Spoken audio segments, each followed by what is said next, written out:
All right, greetings Yeah, everyone. We are live again. Dynasty Mirror Search for Uhuru. Thank you so much for joining us on this Easter Sunday. Easter Sunday. Thank you for joining us on this beautiful Easter Sunday here in Atlanta. It is nice and warm.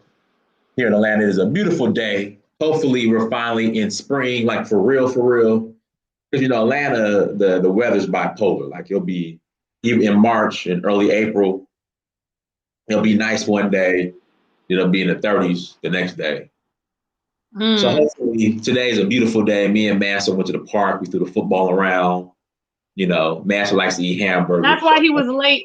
That's why he was late today, guys, because Yeah, they was at the park today. yeah, that's the excuse today. That's a good excuse. Though. I was with Massa.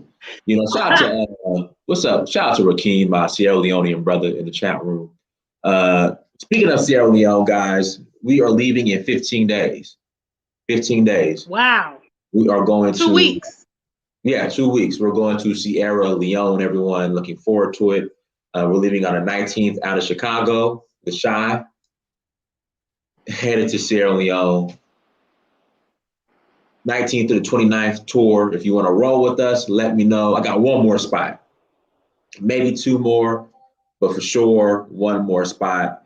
If you would like to roll with us to Sierra Leone, let me know. Go to dynastysport.com, send me a message, and I will hit you up with the details, family. Then we have Nigeria. Nigeria, August 16th through the 22nd. Again, August 16th through the 22nd, we are going to Nigeria. Rakeem, you're in Senegal. I'll be in Senegal first week of May, but you guys will be gone if you guys are already in Senegal. Tell Bomani I said what's up. So we are rolling to Nigeria August 16th through the 22nd. If you're interested, come and roll with me. Hit me up. Let's see here. Like, share, and subscribe. Guys, as you come to this chat room, hit that like button. Again, as you come to the chat room, hit the like button, family. Without further ado, we have our sister on with us, the African superstar. Today's topic, interesting topic. Now, Gina, you live in America. You lived in the UK. Go. You live in Ghana now. Now, I hear sisters here in America, her man got to be making six figures. Her man got to have this. Her man got to have that. Her man got to have these resources. But then I notice when these sisters go to Africa and get them a long stroke Kwame or a long stroke Emeka or a long stroke Diallo, are the expectations the same? Does long stroke Kwame in Ghana or long stroke Diallo in Guinea? Does he have to be making six figures? Where are you coming up with this topic? I'm just saying, does he have to make six figures and have this and have that? Like, I'm noticing, and correct me if I'm wrong, I think sisters are marrying, are dating down and proud and dating down when they hit that west coast of Africa versus in America, when you better have this resource, you better have that. But is long stroke Kwame making six figures? That's the question. Is long stroke Kwame making six figures? And we ain't talking, we ain't talking 100,000 CDs or 100,000 SAFA. We ain't talking 100,000 SAFA or 100,000 Naira. Is long stroke Emeka making six figures? Is it mandatory that basically the same expectations are the standard that a lot of sisters have for Black American men in America? Is it the same expectations and rules once you hit Africa? Go ahead. First of all, big shout out to Search for Uhuru. Dynas is notorious for always trying to get me on these relationship topics. I don't know why. I don't know why he always tries to do this to me. But yeah, we'll talk about this topic, and I'll do my best to articulate as usual. Big shout outs to all the Search for Huru family. Also, I do gotta just do the plug. Please subscribe to my new channel. Dynas, I need you to add me as moderator on this channel so I can put my link in there. Right now. Give me a second. I'm do that right now. Okay, yeah. And so for any of you guys that are not familiar with me, my name is Gina Ifoe. I'm the one and only African superstar. I'm also a content creator here. Formerly lived in Ohio in the US, and then I lived in the UK for a few years, and I migrated to Ghana last year. So kind of to get on this topic, when we talk about the dating dynamics between Black men and women worldwide, I think a lot of times the expectations are not realistic. I would definitely say that in the diaspora, because like you said, there are some, women that have all kind of really, really super high expectations, and they're not necessarily willing to maybe work with people or be flexible with those things. When it comes to the continent, realistically, many of the women that would be coming this way anyway have their own resources, and they're going to be in an elevated position here in terms of, their resources, their income, their position in life. There are a lot of people here on the continent that are trying to escalate and trying to, be gainfully employed. So the dynamic is not necessarily the same in regards to incomes. Certainly there are rich African men. I can only speak for Ghana in this context because, it could be different from nation to nation, but I'll speak about Ghana. So if, a woman were to come here and she was kind of looking for the comparable partner on her level, that right there is going to eliminate a lot of partners because, the very affluent ones will probably already be settled, or, you already have the Ghanaian women that are in the mix as well. So it's all about supply and demand, and men that wouldn't necessarily be up to those same standards are going to be the abundance of the men available. I think what's important to know is that it also depends on the individual. Certainly, I've spoken about this in my case, and I am not necessarily someone who is pursuing, the very wealthy man and things like that. I'm much more interested in compatibility, and I'm much more interested in, the things that are really going to fortify a family. I previously was married to an African as well when I used to live in the US, who made a lot of money. He's a pharmacist. And unfortunately, we weren't compatible in regards to, life goals and things like that. So I learned personally to find an appreciation in the other components. I also think that when you're dating here on the continent, the partners that you can connect with are an asset in a different way. They may not necessarily financially be able to, match your caliber, but they obviously are a resource in terms of you integrating here and helping you acclimate into the culture, providing you perhaps an opportunity to, family and community and all those different things. So the simple answer to your question is, are women dating down? When it comes to maybe incomes, maybe. When it comes to education, not necessarily, because African people actually in the diaspora are the #1 group that are highly educated. So a lot of the people here, they may have master's degrees or doctorates or college educated, but they're not gainfully employed, And also, I want to mention that culturally, a lot of the people here are really much more, they're very mature compared to like maybe their foreign counterparts. They have been exposed to family, they've been exposed to culture, the way, and also the way that they interact with their families and their children, is much different here on the continent, versus, unfortunately, there's a lot of men in the West that don't want to settle down, negate their responsibilities as a father or, provider. That's kind of one of the main roles that the men assume here. And it's not even something that you need to require.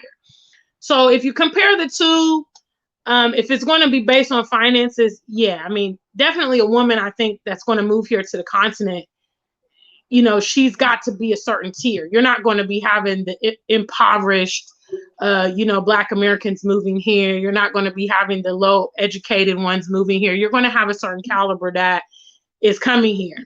To find her counterpart is going to be tough. Age also is a factor. I'm in my late 30s. So my age mates here on the continent, most of them are already going to be settled, married, kids, or maybe divorced, somewhat established, blah, blah, blah. If you're coming here as a young woman, maybe your late 20s or early 20s, you'll have a lot more options to connect with different people. But, there are cultural parameters that have to be considered as well. So, I don't necessarily see it as dating down per se. But I guess if you're a woman that's after the money, yeah. A lot of the guys that are here, they may not be established right now, and that's just the reality. So that's my personal opinion on it. Yeah. So Sandy Kelly in the chat room says, this is a stupid topic because it's two different environments. But now, Gina, Accra, Ghana is not cheap. See, people have this idea that, Africa is cheap. Accra is probably the most, in fact, Accra, I would say, is the most expensive city in West Africa, if not top 5 all of Africa. Right. So again, when we talk about resources. But see, Dynas, you got to consider that, when you're coming here, and this is something I think the diaspora doesn't really take a concept of, especially maybe people that are not well traveled, is we're coming to the continent and we're new to the continent, maybe. But there's pre-existing, relationships and people and scenarios already happening here, so when you come in, you're on the outside looking in, trying to integrate in so many ways into that world. And I would say, obviously, and I think this is the same across the board, men that are, I don't want to use that term high value because I think it's so ridiculous, but I would say prominent men around the world have their pick of the litter. That's how it is. I don't care if you're rich in Asia, rich in America, rich in Africa. So those kind of men are going to be sought after, and they're going to have a lot of options, which means if a woman is going for that, she's putting herself in a lot more competition, right. And you have to consider here in Africa, it also has to do with what does the woman have to offer, to this man or to this family. That's a big part in integrating, because just the fact that maybe you're pretty or have a nice body, that's not going to serve you. Can you cook their dishes? Are you willing to deal with the family? Are you willing to embrace the culture? And all those kind of things. It really plays in, because here, for instance, if you want to move into marriage, that has to go through families. That has to at least go through his family to be approved. Versus in the West, you two just make the decision, and you can be Bonnie and Clyde, and that's perfectly normal. Here there's different stages to it. So, it's a complex thing. I'm not going to say that it's not complex. I mean, I've even experienced, my challenges in doing it. However, in terms of population, I mean, the numbers are really in our favor on the continent in terms of options, versus in the West. So, if a woman is single and searching to roll the dice here, she's just going to have a better probability of maybe connecting with someone. But I mean, you have to use discretion. There are also a lot of opportunists here. and they will recognize you. I'm glad you brought that up, because Marilyn Harris Yes. says an African American woman needs to be careful not to be targeted or exploited, and that men too, African American men too, needs to be careful not to be targeted or exploited financially due to the ongoing perception that we all have money in the West. I think the best thing, I mean, and again, this is all just subjective to my personal opinion, really. But I think the ideal people to maybe engage with are people that kind of have something going on here for themselves, are a bit rooted in the community, or maybe entrepreneurs, or maybe people that are open-minded that you can maybe establish something with. That's certainly my game plan here on the continent, is to connect with someone that I can perhaps build something with, because when you are an entrepreneur here on the continent and you are from outside, you need that plug-in, definitely as a woman, because people are not going to take you seriously when you're trying to do a business function. So to potentially marry in is great. And I think we don't, we make it very grandiose. It's really a simple concept, okay? When you intermarry into cultures, it gives you access to a lot of things. And it's not simply that you're marrying motivated because you're like, okay, some people definitely do that. I mean, we're accustomed to that in America, where people will marry for papers, people will marry for this kind of thing. But it works on the inverse as well here on the continent. You intermarry with someone here and they can very well help you access a lot of things that you may not have had access to individually or as a foreigner. So I think we kind of need to just look at it as a resource. Certainly those of us that are coming to the continent maybe are, single searching, wanting to settle down, intermarrying, it can be a benefit. It can be tough. Don't get me wrong. Especially those of us that are coming right now. We're part of a pioneer movement here on the continent. So, the world has never actually seen diasporans en masse coming back to the continent. So we're coming to the continent, and a lot of people are still looking at the West from the previous glory days, and they don't understand why we're there. Right. This dynamic will break down over time as more of us are there, and we're able to communicate our story, and we're maybe able to impact the exposure of the West to the continent. These things can be changed. But I mean, on my platform, I always promote SMP, that's my mission statement, is strategy, maturity, and patience. I encourage those of us coming to the continent to have that mentality, because this is a process. And what we really want to gain from the continent are things that, we may not be able to actually enjoy or see them for many, many years to come. But when we come, we have to understand we're creating the foundation and we're planting the seeds of change. Whatever we have endured in the West, our continental brothers and sisters have had their own share of challenges right on the continent. They have been under colonialism, and they have also only been exposed to a limited view of the West. So they may not necessarily be where we are in terms of, in our mentalities. They may be, have an outdated view. So there's a lot of complexities to it, actually, Dynas. But I would say, to compare the two, financially, I mean, some ladies would maybe be matching up with guys here that they wouldn't even entertain, back in the West. But why would they not entertain them in the West? But they entertain them in I mean, I think because I think really realistically, there's a lot of emphasis put on it. Okay. There's a lot of emphasis put on this man with wealth, and that's a big thing. And I don't really think, growing up in America, I don't really think there was a lot of attention put into analyzing the qualities of a man. Is this man going to be a good father? Is this man someone who can be committed? Is this man loving? Is this man resilient? It's simply been you need a provider. You need somebody who has money. And that also segues into why a lot of women go for the guys in America. They go for the guys with the fast money. You know, these hustlers, these dope boys, these musicians, these athletes, because it's like, okay, he's got money, but what about the qualities of a man? You know, and the qualities of a man go into so many different facets. And I think personally,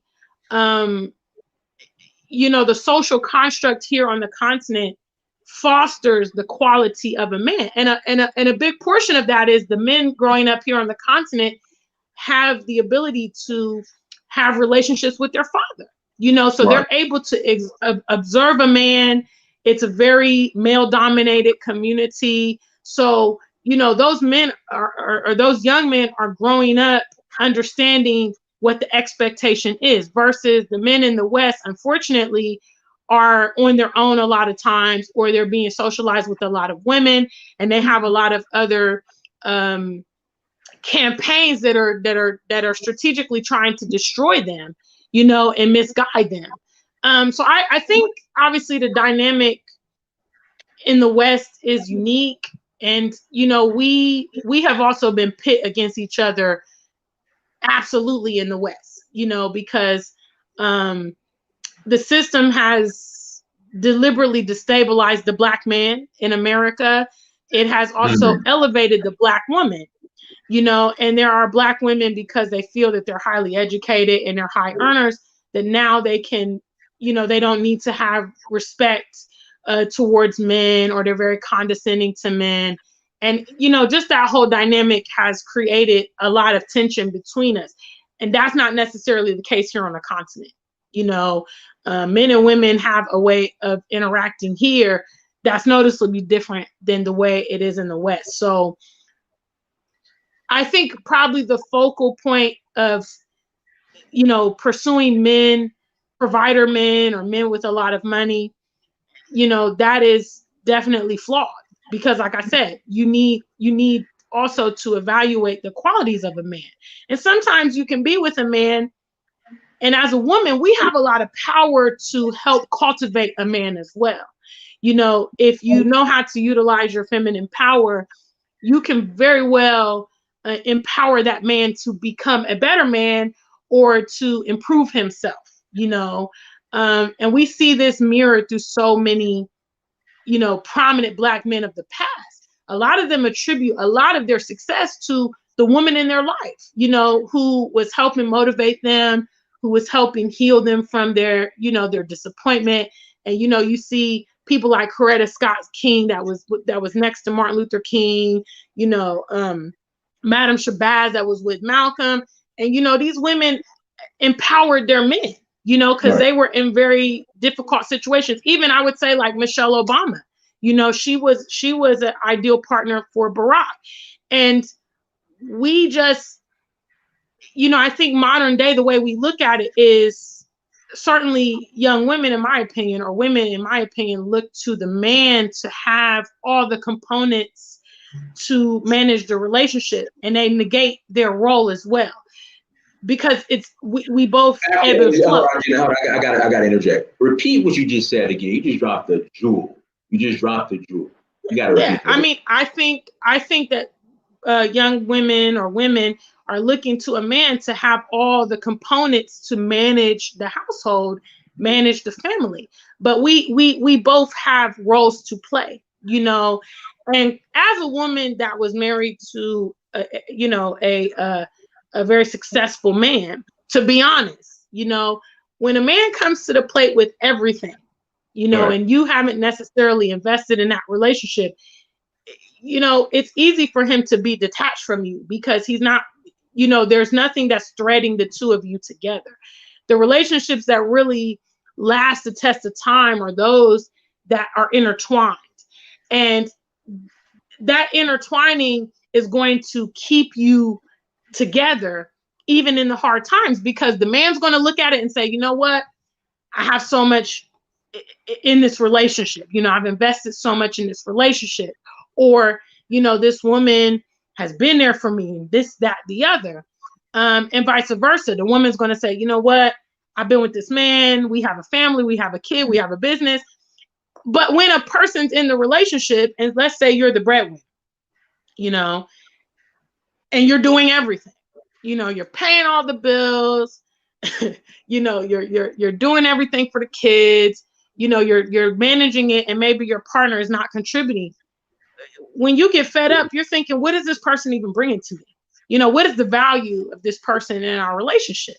You know, and I think here on the continent, because the women are women and the men are men, both of them recognize the value of each other more. Now, it's not to say that Africans don't have problems, but when it comes down to the matter of community, while our community is on the decline in the diaspora, the African communities have been able to maintain the strong family structure and community. And it's because they understand that. You know, it's because, and even when maybe their relationships hit rocky times, there are women here that deal with men with infidelity. There are women here that deal with, you know, domestic abuse. Like I said, they're going to look at the big picture and say, you know what, look, this is my family. These are my kids. I have a lot invested in this. I'm going to put up with it. I'm going to try to make the most of it. When you don't have anything in that situation, it's so easy to walk away from it, you know? So I think, I mean, although like the person said in the chat, it's difficult to compare on some levels. I personally feel that the relationships that I've had here on the continent so far, they were so very enriching, you know. Unfortunately, unfortunately, the last person I was dating recently moved to the UK. And, you know, prior to that, you know, he was just like a part of everything in my life. You know, it was an amazing relationship. And I never really understood the whole concept of like, oh, you're with your best friend, until this thing where it's, you know, sometimes I have friends of mine, they have relationships with men and they're like night and day. You know, there's no friendship, there's no you know, camaraderie, and they look at their marriage as an obligation, you know, versus like a journey, you know. And I just see that here, you know. I see several generations of family, and I see how the children like love their parents. Like even some of my friends, like they spend time with their dad, you know, they do things together as a family, and it's really beautiful, you know. And that's something certainly I hope to, you know, be able to partake in. But you know, I mean, it's really complex, Dias, you know, and we're all navigating this as it comes. Those of us that are heading to the continent, you know. So I actually see these guys here as really, you know, valuable men, you know, because like I said, when it comes to the quality of men, when it comes to those different elements, you know, they're big on fatherhood here. They're big on, you know, husbands, you know, being responsible for their family, their extended family. The man here understands his role. And it's not to say there's not good guys in the diaspora. There are definitely good guys. I mean, you know, Dinas, he's a model father. You know, you always see him with his son.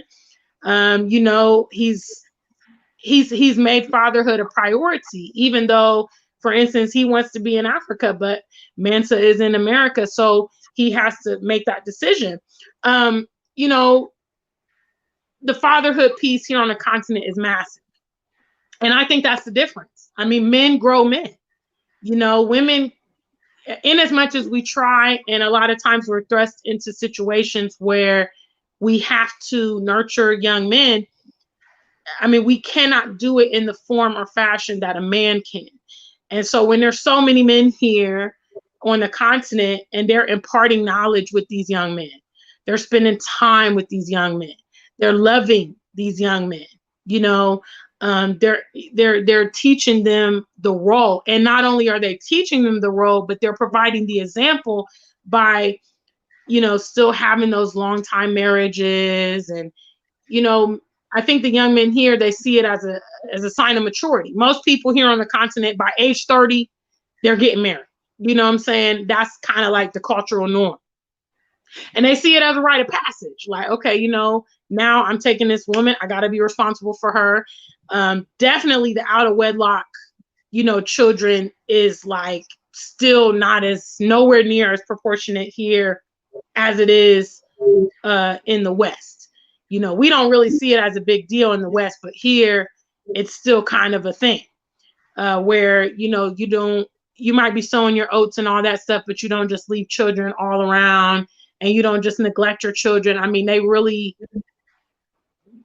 you know, they really can't understand how you have a child and just completely abandon your own child and just have nothing to do with them. So, you know, but those are my thoughts.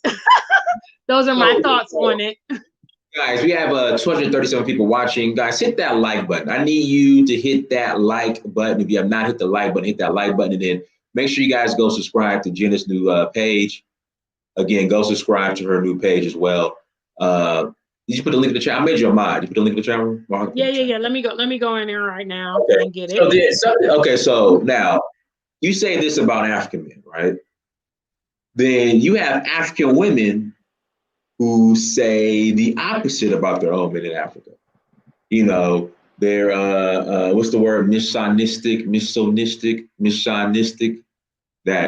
feminist word, misogynistic. They say they're that. They say that they have multiple women. They say some are deadbeat dads. So what does the African woman in Africa, what are they experiencing that the Black American woman, when she comes to the continent, doesn't see? I mean, to be fair, I can't really speak from, you know, the what the African women's perspective is, but I will say that, you know, we all as humans, it's a natural inclination to think the grass is greener. They grow up in this environment, so they grow up with the exposure to their men and maybe the faults of their men. And so therefore, you know, they're thinking, oh, he's not this, he's not that. But I will say, the amount of African women dissatisfied with African men is definitely minority to the African women that are still satisfied with African men. Because you're still going to see lots of, you know, Ghanaian men and women married here. Same as when you go to Nigeria. You're going to see lots of Nigerian men and women married, you know, and perpetuating families. And you also don't necessarily see the public display of disdain between each other, you know, right. Whereas you see Black American men and women, you know, warring everywhere, social media, mainstream media, the public, whatever. You really don't see that. I mean, yeah, I've heard African women complain about, you know, guys and this and that. But I think in as much maybe they've had some bad ones, they'll still also acknowledge that there's good ones too. You know, they're not going to come out and say all African men are like this and all African men are like that. And I'm also going to say, I mean, this is just my personal observation, but when African women migrate in the diaspora, they are not marrying, you know, members of the diaspora. Usually they're still within their community or they go white. Yeah, Brad. Yeah, definitely Brad. Yeah, Brad. I don't see too many African women, for instance, with Black American men. So the standard of what a man is supposed to do, you know, they still kind of gravitate to their own, because I think the most powerful thing about, you know, the African man is he assumes his role and he doesn't think there's anything dynamic about it. You know, he doesn't think he needs a pat on the back for being a father. He doesn't think he needs a pat on the back for being a provider. A lot of them, that is how they show their masculinity. Is I'm in control, you know, I'm the breadwinner, I bought this house for you, you know, it's like a way that they show off and flex, you know what I mean? So they really enjoy it, they really take pride in it, versus, you know, some guys in the West, they feel that they need a trophy for being responsible for the things that they're supposed to do, and I don't put all the weight on the man. I think a relationship, a marriage it has duality, because for instance, the relationship will break down if both parties are not actively contributing to the relationship. But, both parties should understand that, when you enter into the relationship, for instance, you should take that responsibility of being, I'm his wife, or I'm her husband, or we're parents, and do that. That's something that I think African people do very well. But again, they're groomed to do that. They're exposed, of how even the women here, they're groomed in how to be mothers, how to care for infants, how to, do all these different things, all these very domestic type of things that we see as inferior in the West. And we don't have time for that. And we're not really interested, or a lot of us are not getting taught how to do those things that are fundamental to maintaining relationships. And then if we just look back, there was a time as well where we had much more community in the diaspora. And we see these women doing the same things as what we see them doing here on the continent, but now it's gotten to the point in the diaspora, some women think they're too good for those things that their grandmother did or their mother did. They don't want to necessarily do those things. And then they're wondering why they're not also having successful relationships. Well, are you really playing your part? The women, when they get married here, they understand what that means, what they're supposed to be bringing to the family. And a lot of it has to do with the social pressure, because you're going to be looked down on if you're not taking care of your husband, or if you're not taking care of your wife.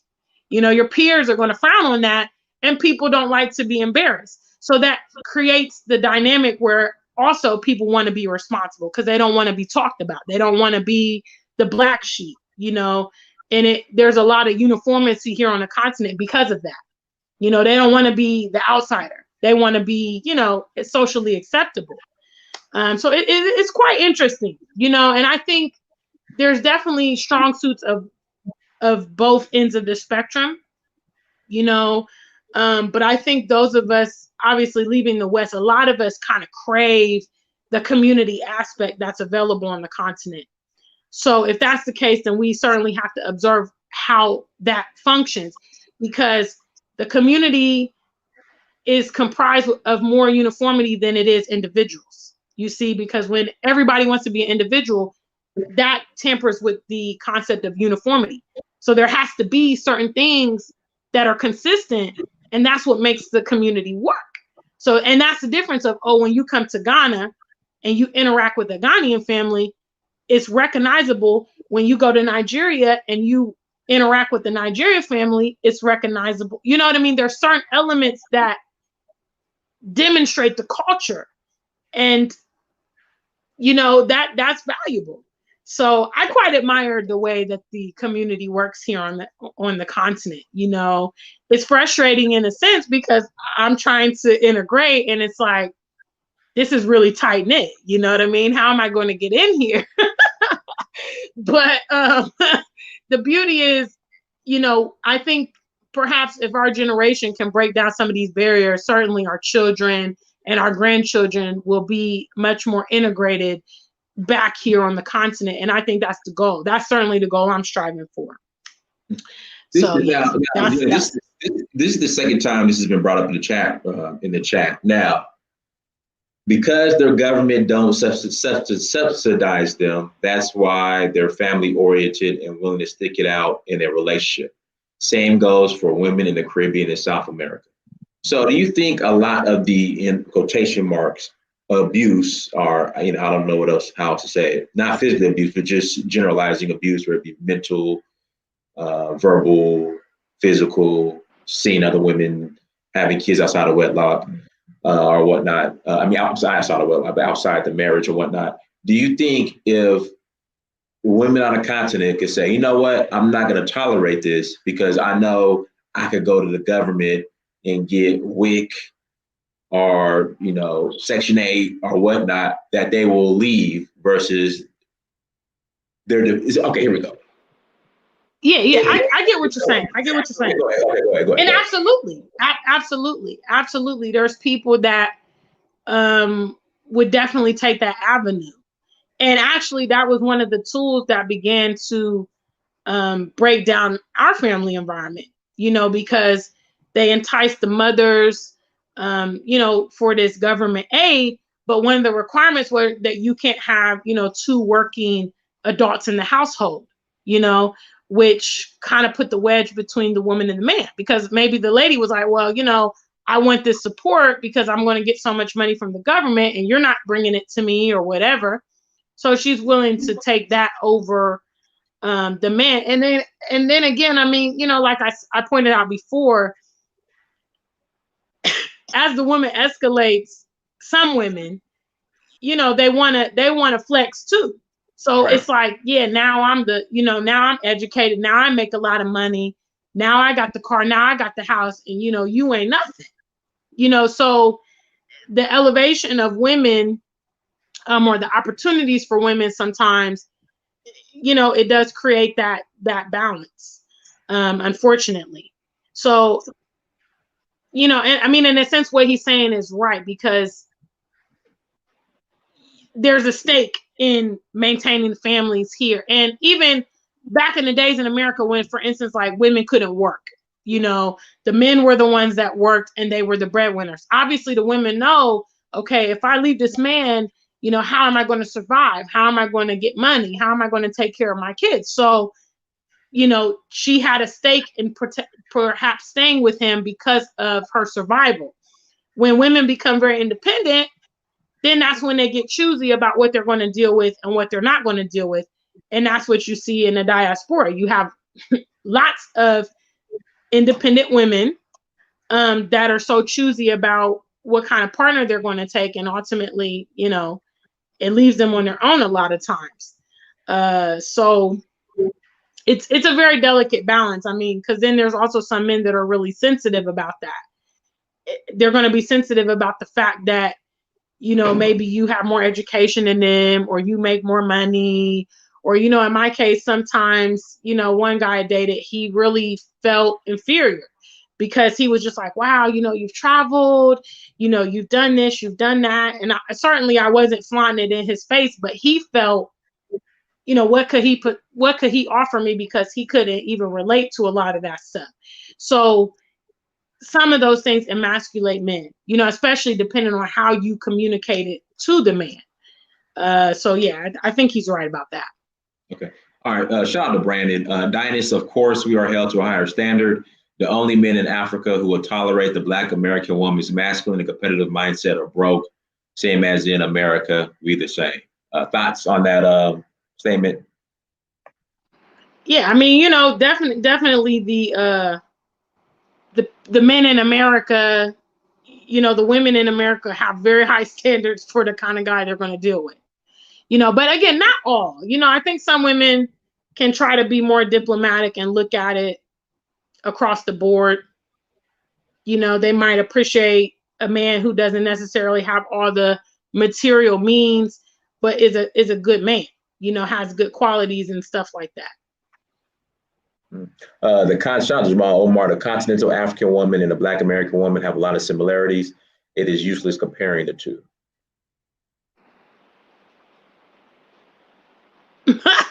I can't, like I said, I can't speak on the behalf. Maybe when you open the call lines, if there's any African ladies that can speak on that for themselves, you know what I mean? All right, in fact, that's what we're gonna do. Guys, if you want to call in and ask a question or, add to the conversation, send me an email, uhuru@searchforuhuru.com, uhuru@searchforuhuru.com. Again, send me an email, uhuru@searchforuhuru.com, and I'll forward you the link. Also, guys, hit that like button. We have almost 300 people watching. And, with StreamYard, I can't see the number of likes. But, guys, please hit that like button. And also, guys, we're approaching 100,000 subscribers. Again, we are approaching 100,000 subscribers. So listen, when we hit 100,000, we are going to have a giveaway, a drawing. I don't know how I'm going to do it, but a lucky person out there who is part of the 100,000, you will have the opportunity to win this bag. right? Snake skin, real snake skin, like it's still biting. Like this is a real rattlesnake, cobra, real snake skin situation. Black designer, Tomlini, brother from the UK, black designer. This is his. I have like 3 of these, and I bought 2 of them. I bought a red one and a brown one, and then he gave me this one.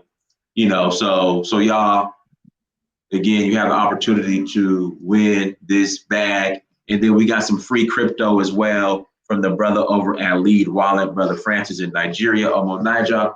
So guys, bam, when we hit 100,000, you'll win about 1,000. And you got the postcard. Don't forget your postcard. Yeah, and the postcard. Hold on, where my postcards at? Hold on 1 second. Grab a postcard real quick. Hold on 1 second.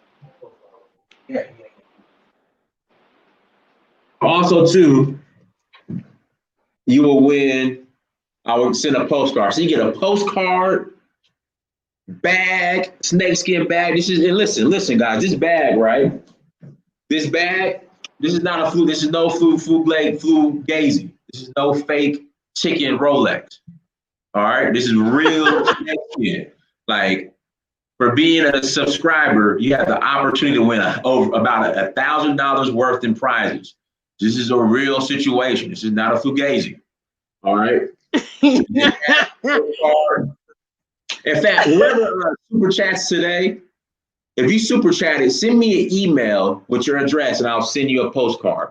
Again, if you super chat, send me an email and I will send you a postcard. Let me go ahead and send this link out. We got a couple people who want to call in, so yeah, thank you for joining. I think there's going to be a hot topic, Dynus.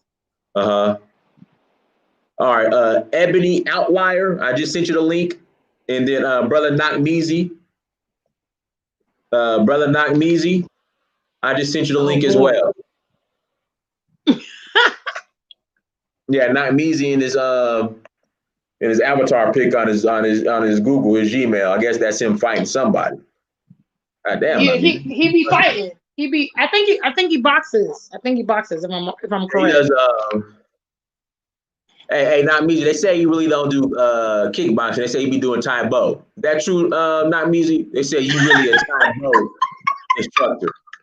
Is that true, Knockmeezy? Dynus, man, you was a hater, man. Hey, Knockmeezy, have you been fronting this whole time that you was in Thailand learning the 16 fist, or what they call them, the 25 fist? What is it, Knockmeezy? The 30, the praying matches, 30 he about to get on you. Hey, get on him when you call in, Knockmeezy. He taking shots. He said you did Thai Bo. So Knockmeezy, they said Knockmeezy, you been lying this whole time, Knockmeezy. They said you was in Thailand. You said you told people you was in Thailand learning the 13 fish, the crane style, 13 knuckles, but you was really down there. He was really a Thai Bo instructor. Is that true? He was really a Thai Bo instructor. A Thai Bo. Hey, Knockmeezy, you ain't gotta put up with that, man. Knockmeezy, hold on. Knockmeezy, don't put up. Knockmeezy, don't put up with this, man. Hey, Knockmeezy, that's where he was a Thai Bo instructor. Yo, Dynus, you dead wrong. And trust me, I know you used to run track, but I guarantee you I will smoke you in a 100-yard dash at 47 years old. Fact. I didn't even believe that. Well, Brandon, you're going to catch him when we step in the ring, Brandon. Hi, Bo. Give him a 1 and 2. Give him a 1 and 2. You might beat me up, but you ain't beating Dynus in no race. Go ahead, bro. All right, so shout out to African Superstar first and foremost, Dynus Samir, and my brother Brandon. Look, I think it's like this. I think we get into a dangerous area when we generalize on any side of the scale. So when we try to say that, or we kind of put out a narrative that Black American men and Black American relationships are less than continental relationships, it's painting this narrative that I see popular in Pan-African forums, that everything in Africa is good and everything in the diaspora is bad. So I think if we take a more nuanced approach and just say, look, relationships, wherever they are, have issues. Okay, I think we can avoid some of the, some of the pitfalls of just generalizing. But from my experience, we'll take Ghana. I believe the African superstar was in Ghana. Have you had anyone? Well, I saw the women on point in Ghana, and I saw a lot of men begging, and that's just an honest. And I was in a crowd, so I'm not going to say the whole Ghana, but the women out there were on point. So I'd be wrong if I said every man in Ghana or Ghanaian men are bums. So we have to do is just look at it case by case. And when you talk about relationship, you have a lot of dynamics. You know what I'm saying? Right. I just don't really want us to be, Black Americans set tripping on ourselves, trying to paint Black Americans as like just all low life and deadbeats. What we tend to do is we compare the best of Africa to the worst of Black America. I'm a husband, a father. Dinus is a father. Man, you, my sisters, are a superstar. So, like I say, when we get on these panels, I guarantee you would not be able to put a panel together of continental Africans in Africa that's gonna spit that hot shit. Okay, and the fact is that all the Africans that are on these chats, most of them ain't even in Africa. So if you're a Thai Bo instructor, you better know how to do the Thai Bo, right? If you're a fitness instructor, you better have a 6-pack. If you're pushing perfumes and cosmetics, you better be beautiful. So don't sell me Africa and big up Africa when your ass ain't even in Africa. Sell me Africa from Africa. That's real. That's real. And I agree with you. I definitely try to be balanced when I talk about it. I'm very well aware that there are good men in the diaspora, family men, and all that kind of stuff. Unfortunately, the bad ones get a lot of visibility, and that's part of what the media does as well, to try to negate the Black man and his role and his relevance and stuff in the West. So there definitely it's an element. I will say that.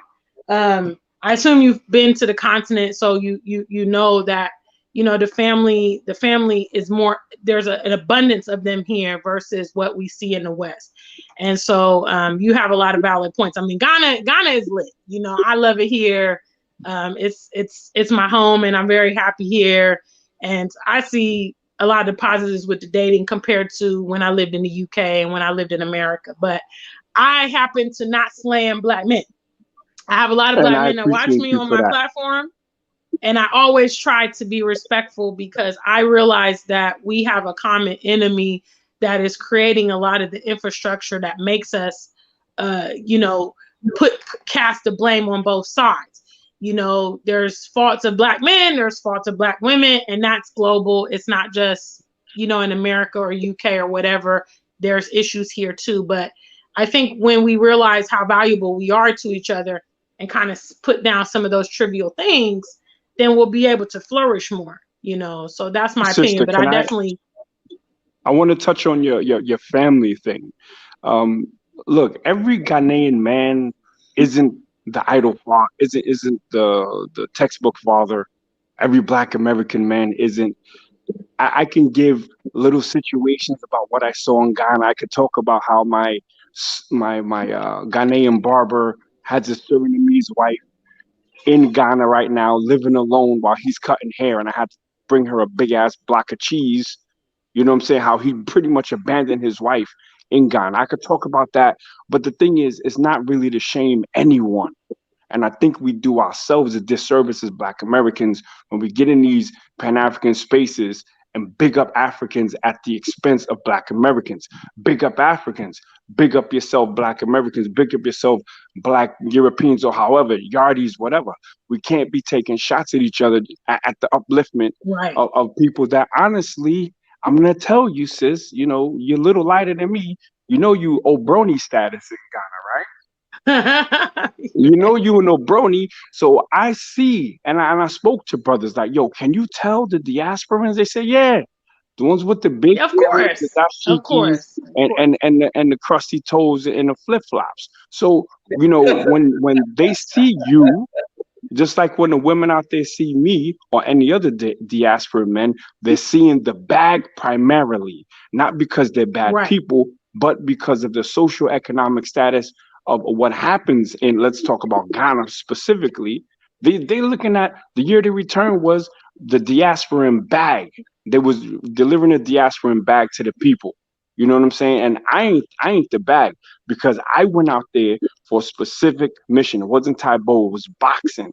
So my dudes, all the stuff that I do for them, they already paid for it in sweat and blood. So I'm getting a return on my investment in that way. But if I went out there on some, oh please, I was born on a Friday. My what's my name? Am I Euphoria? Am I Kwame? Am I? They're gonna be like, yeah, homie, 1,000 CD. You'll be Kwame. I'll Right. bring you to Kumasi. Stop it. Yeah, I mean, hey, I can't argue with that. Everything, you know, we definitely, it's a dynamic here. I mean, and you're correct. That's the perception when you come from abroad, that you got it made and all of that. You know, I like to play on those things, and you know, I like the preferential treatment. So be it, because those are things that I'm not going to get elsewhere. I mean, even me living in the UK, I got preferential treatment compared to, you know, the Africans there and the Brits there because of my accent. So, you know, it is what it is. And I agree with you. And absolutely, they can recognize a newcomer or somebody, a foreigner or whatever, in their environments. Absolutely. So, true. Go ahead, Brandon. You know, I think we get into dangerous territory when we, you know, when we talk about the relationships and whatever in Africa versus America. I know a girl. She had no body in America at all. She's not very cute. You know what I'm saying? Not very attractive in my opinion. She went to Tanzania. A guy offered her a job working on a coffee farm there as like an administrative something, making good money.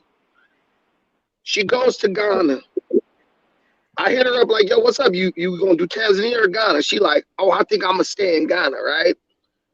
You know, I don't understand why somebody would give up the opportunity to make great money in Tanzania to go to Ghana and have no money at all and be like trying to do the like student thing, like coming back and forth. But then I looked at her Facebook and I realized she met some guy in Ghana. She got a boyfriend. Mm-hmm. She got a boyfriend, Yeah. right? And so I'm thinking like, okay, you have nothing established in America. You're a student. You went to Tanzania, you was out on the farm, so you probably was out in the middle of nowhere, so it really wasn't a bunch of, you know, cuties up on the farm. You go to Ghana, some dude shows interest. Would she be able to get that same dude with the six-pack and all that, tall, dark, and handsome, if she was in America? Probably, if she was paying for everything for him, right? How did she get the guy in Ghana? She's paying for everything.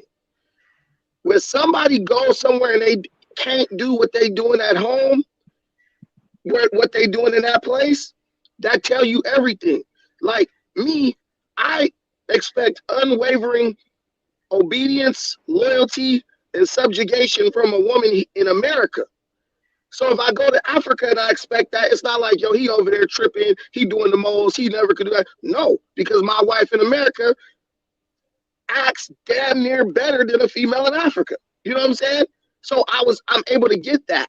So what I just tell people is like, you got to make it about you and who you are.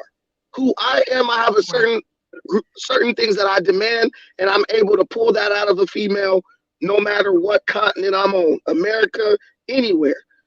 If you can't pull out of a person in America what you're pulling out of the person in Africa, you seriously need to question your motivations and their motivations. Because at the end of the day, if you pan somebody way, they're going to tolerate you for a long time. That's no matter where you go, Dynas. Come to America, meet Pookie and Ray on the train. You paying for them, they going to be loyal to you to an extent, right?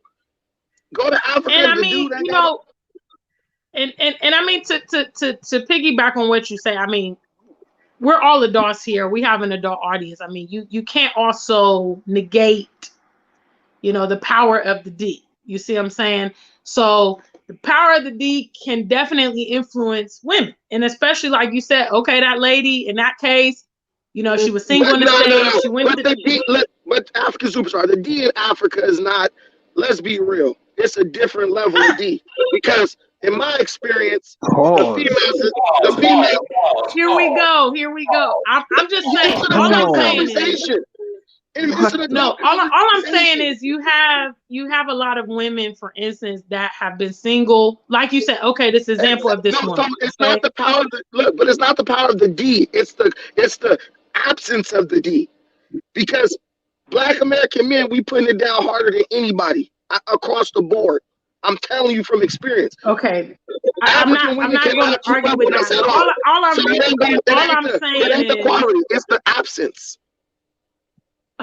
All I'm saying is, you know, it can put a woman in a position of vulnerability. It can put a woman in a position of vulnerability, you know, if she's not getting, like you said, the male attention. And I'm going to say, I mean, call it what you want to call it, but the men that, especially the opportunist men, they will be very charming. They'll be very complimentary. They know how to massage the women to make them feel good to get what they want. So if you have a woman that hasn't been having that kind of attention and all that, that will, you know, that can play a factor. I mean, and then I'm not going to also lie. I mean, the guys here in Ghana, they're very good looking, you know, so it could be, I mean, I'm not going to say maybe the guy she's with, that's all he's bringing to the table. But if she couldn't find comparable in Tanzania, she came to Ghana and she's like, oh, wow, you know, because some people are coming here for different objectives. You know, there's people coming here for. Let me ask you a question. I want you to answer honestly. This is what I always say. You ready? I know, right? You ready? Let's do this. Let's imagine this. If your bank account became his bank account and his bank account became your bank account, do you guys think these men would still be with y'all, entertaining y'all? That's the only question. I can't. I mean, I can't say. I don't know. So it's all about benefit. That's every relationship. What can I get out of this situation? Every relationship. I mean, it's no different. It's no different than, you know, a man. I mean, okay, for instance, you will have, you know, women in America that are very well established, educated, have independent or whatever. And then you'll look at maybe some of the ladies that the guys go for, you know, maybe women with multiple children, can't even take care of their children, not stable, you know, not good jobs. And it's like, okay, why are these guys passing up these women for these, you know, for this option, you know? And I mean, you even look at these celebrities and stuff and they're just like augmented, wearing weaves, you know, all this kind of stuff. And it's just like, okay, this is what you want. So sometimes, I mean, we can't throw out the baby with the bathwater. We got to be honest. Relationships are motivated, period. You know what I mean? Everybody wants something from the deal. If a woman is maybe having access to a man here that, like you said, she probably wouldn't get the attention of in the West, then, I mean, it's going to be hard for her to pass that up. I mean, you know, so it can weigh in. It can weigh in. But I mean, I'm sorry, I didn't mean to cut you, sis. Finish your thought. Sorry. No, I'm done. I mean, I just wanted to basically say, in short, you know, the attention from a man when a woman has been in deficits. I mean, I have some friends in America, they've literally been single for years. You know what I mean? So when an attractive man comes their way, they're probably going to be interested to know what's up, you know? So that's just the honest truth.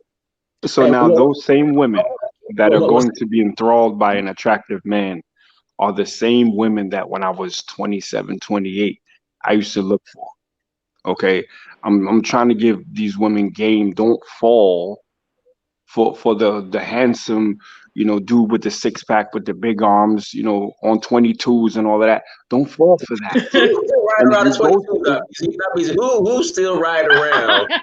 Who goes to the rim shop and say, "Give me some 22"s"? They still do that. They ride Rangers With, out here. Yo, bro, They that was drive. I They said drive when I clean. was 28. I said when I was Okay, 28. I'm 47 now, so there's a time that was like 2001. But look, if you go to the continent, you know, looking for long stroke Kwame, and I guess we're on Dynasty After Dark because Brandon's talking about, you know, Ghanaian D's and all of this. Yeah, all this kind of stuff. He said D's. He said D's, bro. Come on, Dynasty. I said D's. I said D's. I didn't say anything else. Okay, come up, Kwame.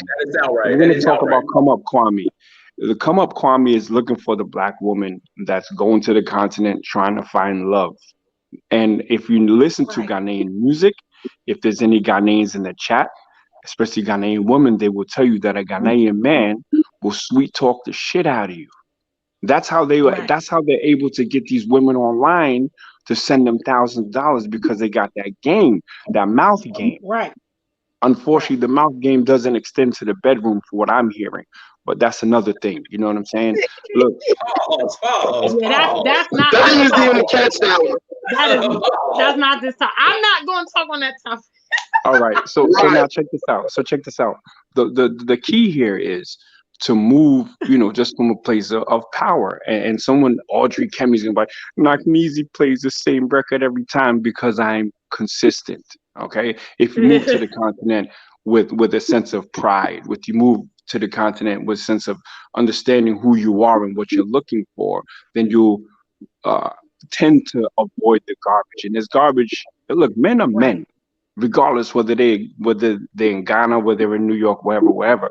If we see that, if you're not to a certain level of maturity, if we see a woman that we can get everything from, then she food. The difference is when you're in Ghana, you stick out as food because they know we got that diasporan shine on us. So when we go there, it's like, okay, you know, what does she want? Blah, blah, blah. And they're going to talk to you and you're going to find yourself being sweet talked into a horrible relationship. Someone in the chat mentioned that I don't like Ghana or I have issue with, no, I love Ghana, but I love Ghana for what it is. I don't romanticize anything. And that's why I love it. The first 5 days I ain't like it, but after that, I love it. I'm good. You know what I'm saying? But I don't go out there like, you know, falling for the nonsense because I'm proud of who I am.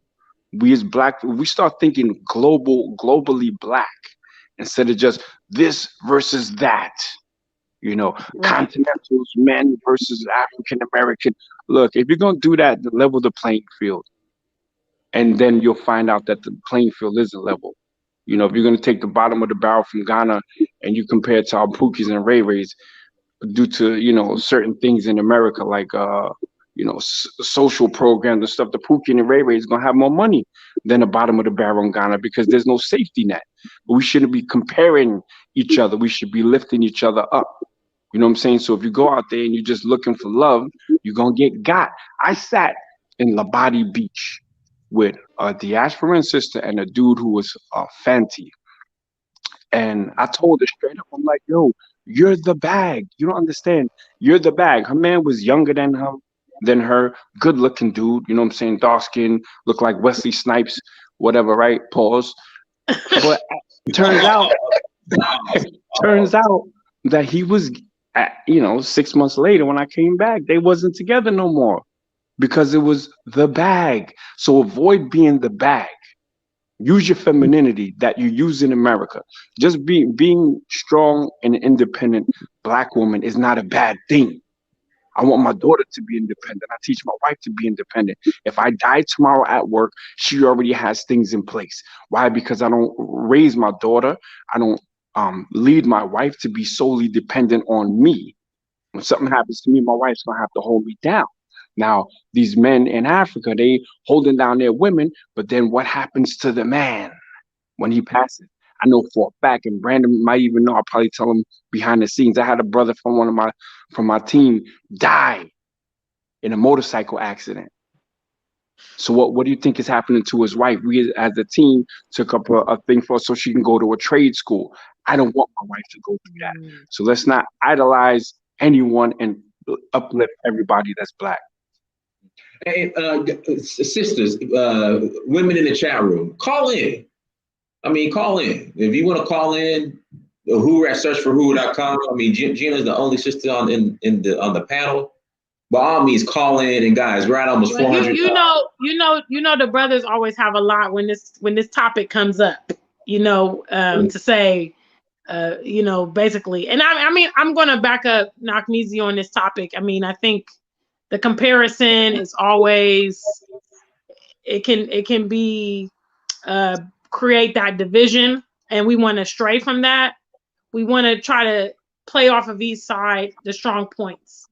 And I think Nakmeezy, you have a good point about women being independent, but it's gotten to the inverse in the West, where even independent women are wanting partners and they're not able to get them for some reason. So both parties play their role in the family unit, and we need to accept that. And I think that's the way forward. When we look at how, we do have strong families in the West currently, but when we look at the power of our community in the West, that was evident, where both parties played their part in their role within the relationships, and it was very beneficial. So we need to kind of get back to that perspective and stop looking to each other to provide all the resources in the relationship. Both of you guys should ebb and flow and share the responsibilities, in my opinion. I just want to say this. The thing I'm trying to make sure doesn't happen is this. We're not going to pretend like Black women or Black men act the same when they go to other countries looking for love. The reason why Black women find love in Africa from low value men, to quote Kevin Samuels, is because those men will tolerate women who are not submissive and want to be the man of the relationship. Just like the men who go over to Dominican Republic or to Africa or something like that, they find women because those women are just going to give that obedience based on the availability of resources, right? So it's like two men competing for love, right? One is like, the women are like, I can't get an American man with this same attitude that I got, you know what I'm saying? Unless he's a low-level dude. But I can go to, and then even if he's a low-level guy, he's still going to do stuff like cheat on me. He might not treat me right. He might whoop on me, stuff like that, right? We've seen it in our community for decades. She's with the bum dude, great in bed. They living together, but the dude whooping on her, cheating on her every chance he get. You go to Africa, that dude like, I'm not about to hit the golden goose. I'm about to act out because I'm dependent on her. So all it is Black women are finding men who are willing to tolerate more of their mindset and attitude, who really have no way to bring it to heal. And women like, I was raised by women. I have 5 sisters. I can see the difference between one of my sisters who has a man who's the man, and one of my sisters who got a man she's the man, right? And you see the difference, and you see the certain type of Black women who have that mindset. They go to Africa, and you see the dude they deal with. They never will talk about nothing when it comes to that guy being the man of the relationship. Hey, he just bought me a house. He bought me a car. He paid for dinner. It's all about y'all. You're on a constant vacation where you're paying for everything. And the men can do that too. But the difference between a man doing that is this. A man is going to get his back and work. Because say if I got a girl in Africa, as much as I'm paying for everything, she going to be working. Do this, do that, clean, wash the clothes, wash the dishes, clean the house, da-da-da-da. So you get some reciprocation of that type of stuff. What is the woman getting back? She's only getting one thing, and that's the D, and the dude's being nice to her. You're not getting no equal exchange there. So I'm just saying, all women got to be realistic. Where the ladies at on this topic in the chat room, guys? Before we wrap the show up, they always at when you start dropping some facts. They quiet. I just sent the link out to a couple sisters. I'm waiting for them to hit the link, guys. We had almost 400 viewers. Hit the like button again. Please hit that like button. Hit that like button. And then once we get to 1,000, snakeskin bag is going to be 100,000.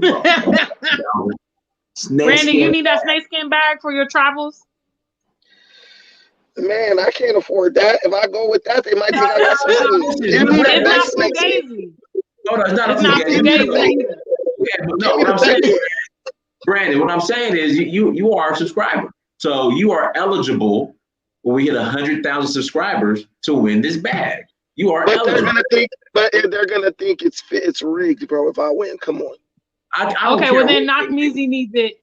He can put all his his boxing equipment in there. No, his typo. I wouldn't be caught dead wearing a man bag. Let's just have a debate. Let's have a debate. Let's have a debate about why you should get the bag, and let that be the decision. That be the deciding factor. Hey, but Dynas, I'm telling you, like old girl, the one I was telling you about, she left a good opportunity in Tanzania just for. So she's still in Ghana now? Is she still in Ghana? She just came back to America, but she gonna go back to Ghana. And then she was like, "Oh, look at something. Our brother, he bought something, land or something, but she bought the land. But she give him credit for like, black women, y'all know how to make something look real pretty. But come on, we be seeing straight through it. But hey, if that's what you want why can't a relationship in Africa be based purely upon the availability of D? But in America, the same female gonna be like, I don't want it to be about just that. It needs to be about all this other stuff. Let's be real, y'all being like us. Y'all really are just chasing tail, and that is a real determining factor. Like y'all are, because there ain't nothing else y'all can say. Well, this dude offers me this, and that. And when y'all do that, you're not practicing hypergamy. Y'all actually going against your own nature when y'all do that, because these guys got no resources to give you. And so if something should happen, what you gonna do? Well, hold on, Brandon. I'm not complaining, and a lot of ladies aren't. There are definitely, you guys have definitely highlighted some of the negatives, the opportunistic gentlemen and all that kind of stuff. Yeah, but I mean, there are also people that have good relationships. I actually know several diasporan women, ladies, that are married to Ghanaian men, and some of them married like in the US or the UK, and then eventually return back here to Ghana. And so, it can work either way. I mean, I think, again, it just kind of boils down to probability. The women have an opportunity to have access to a lot of men here, But that's some of the dynamics that are impacting Black men in America are not at the same, level here, such as gang violence, such as the incarceration, such as the homosexual agenda. It makes for a lot more available men, So, I mean, it is what it is. I mean, we can look at the impacts of our community in the West if we want to acknowledge it or not. And just because, in this case, we have a panel. We have a panel of husbands and fathers, right? We have a panel of husbands and fathers right now. Obviously, this does not apply to you. The irresponsible men, are they calling in and airing all their dirty laundry? No, but we know they're there. I mean, we know there's lots of single women out there that are dealing with this issue. It is what it is, and you come to the continent. Yo, Brandon, and let those me go things next. are not. I mean, here I don't even. The black on black crime. You guys have all been to Africa. It's not to the same level. I it's not to the same level. And here's why I don't agree. This is where we're bigging up Africa at the expense of Black America. If you look at the crime, there's crime everywhere Black people are, and it's because of socioeconomic statuses. I'm not gonna talk about exactly what's going on in West Africa. That means I think the violent crimes are not on a level like the murders. Okay. So then you're gonna force me to pull out the stats, bro. Okay. And you're Mr. Omo Niger, right? Hold on. Let me stop. Hold on. I'll give you Northern before I cook you. I'll give you Northern Nigeria. I'll give you that. But let's No.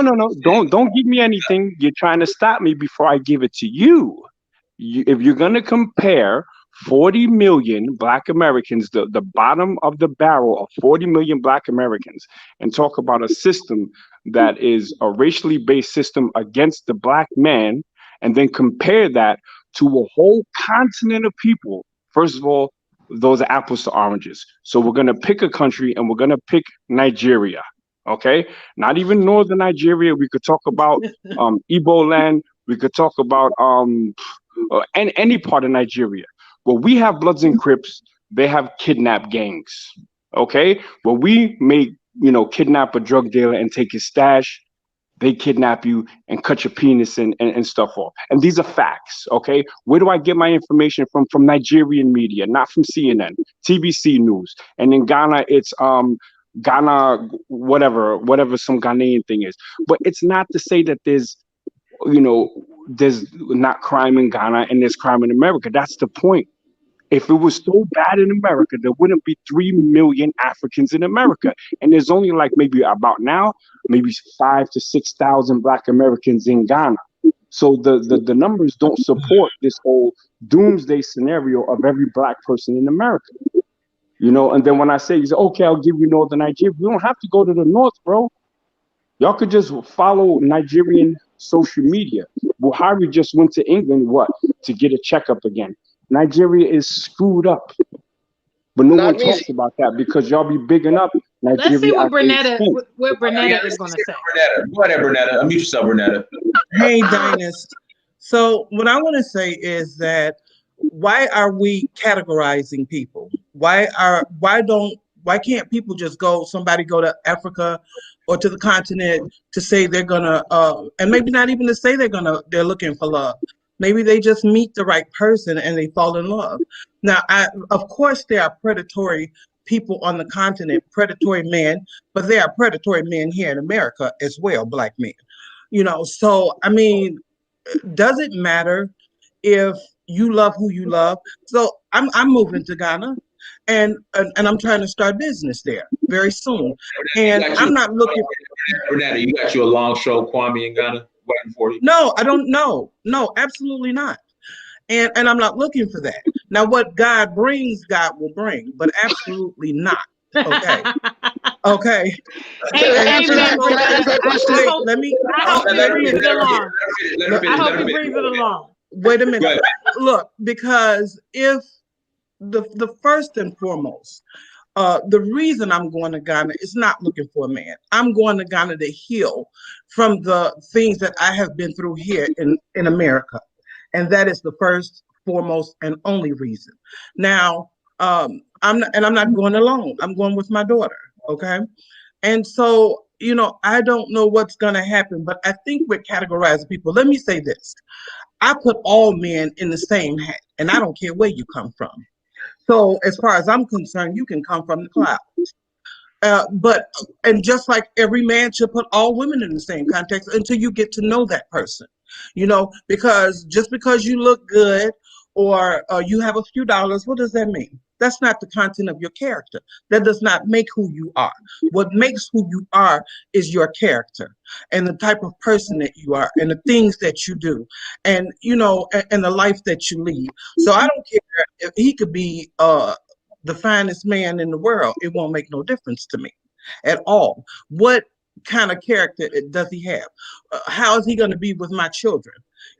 How is he going to be around my grandson? What kind of examples will he lead? I was married for 30 years to an African American man. Okay. What happened? Can I ask what happened? I mean, let me say this, and I would never bash him. I'm sorry. Nothing. Yeah. You need to keep your comments to yourself, Brandon. Okay, because you are a female basher. And I noticed when don't get distracted. Bernetta, don't get distracted. What happened to the 30-year marriage? I'm just curious. You know what? It honestly, it just ended. Sometimes people can grow apart. And our children are grown. We have adult children. and we have a grandson, and you know, we just grew apart. And in fact, we had been separated for a few years, and then finally decided just to make it official that we you know, divorced. But we still, in fact, we spoke today. You know, we still have a, you know, a decent relationship. But we have to stop. Let me say this, Dinus, honestly, as Black people and Black people, you know, that are at the continent, we have went against one another too long, too hard, and too much. We have a more dangerous enemy that we all should have identified and be fighting against, instead of us fighting against each other. We're trying to make this a gender war. It's not a gender war. We cannot, Black men and Black women cannot go against each other. It is unnatural. We have to stick together. I know there are some Black women that have these YouTube, out here in these YouTube streets, that have these YouTube channels that bash Black men. I don't agree with that at all, because if it wasn't for Black men, let me tell you something, this country wouldn't be nothing. Okay, because it was built off the backs of our Black men and Black women. But repeat that again. Say that again. What you just said. I said it was built off the backs of our Black men and our Black women. But I put our Black men first because you all are a target. But also, we cannot also go against the Black women. Black men, wake up and smell the coffee, okay? Because we were all tricked and bamboozled. Because the Black men that's out here saying, oh, they'd rather have a snow bunny than a Black woman, well, then you're a fool.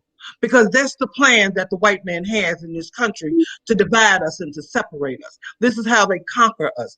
And even from the continent, I've talked to Black people, you know, about, because I'm moving to Ghana. I'm moving. I'm getting out of this country. I know that. And so many African Americans, I don't know if they're afraid, you know, but they say things like, oh, they don't like us. That's stupid.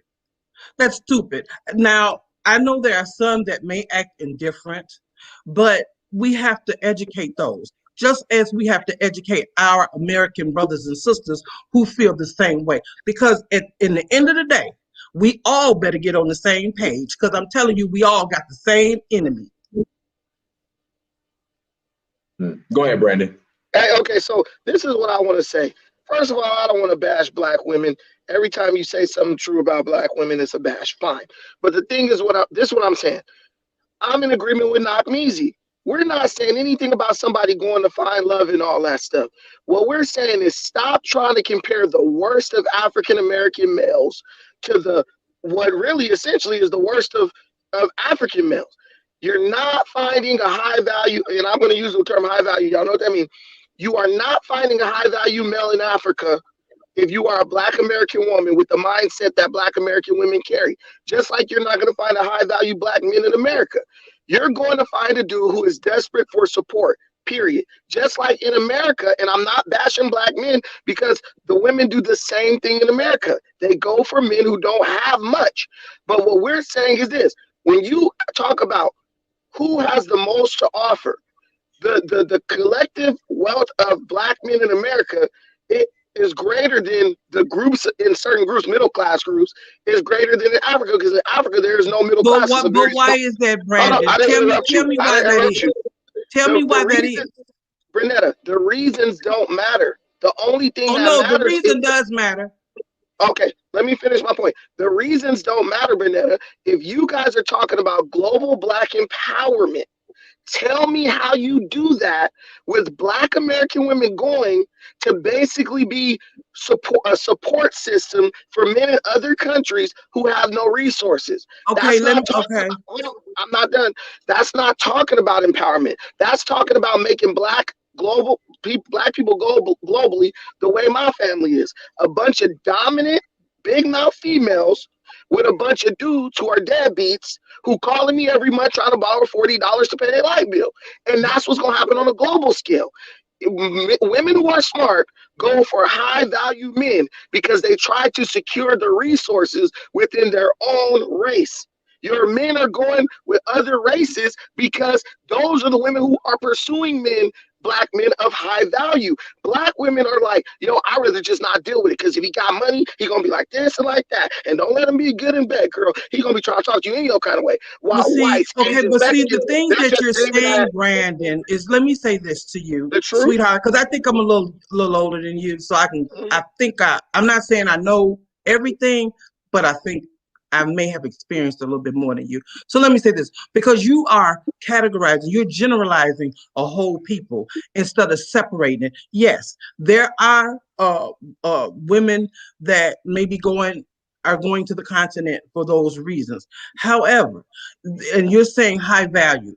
The reason, and I'm not saying that those that are still stuck in that same situation is right. I'm not agreeing with it, but I'm saying there's a lot of reason why there's broke men here in America with who have no motivation to stand up and make it better.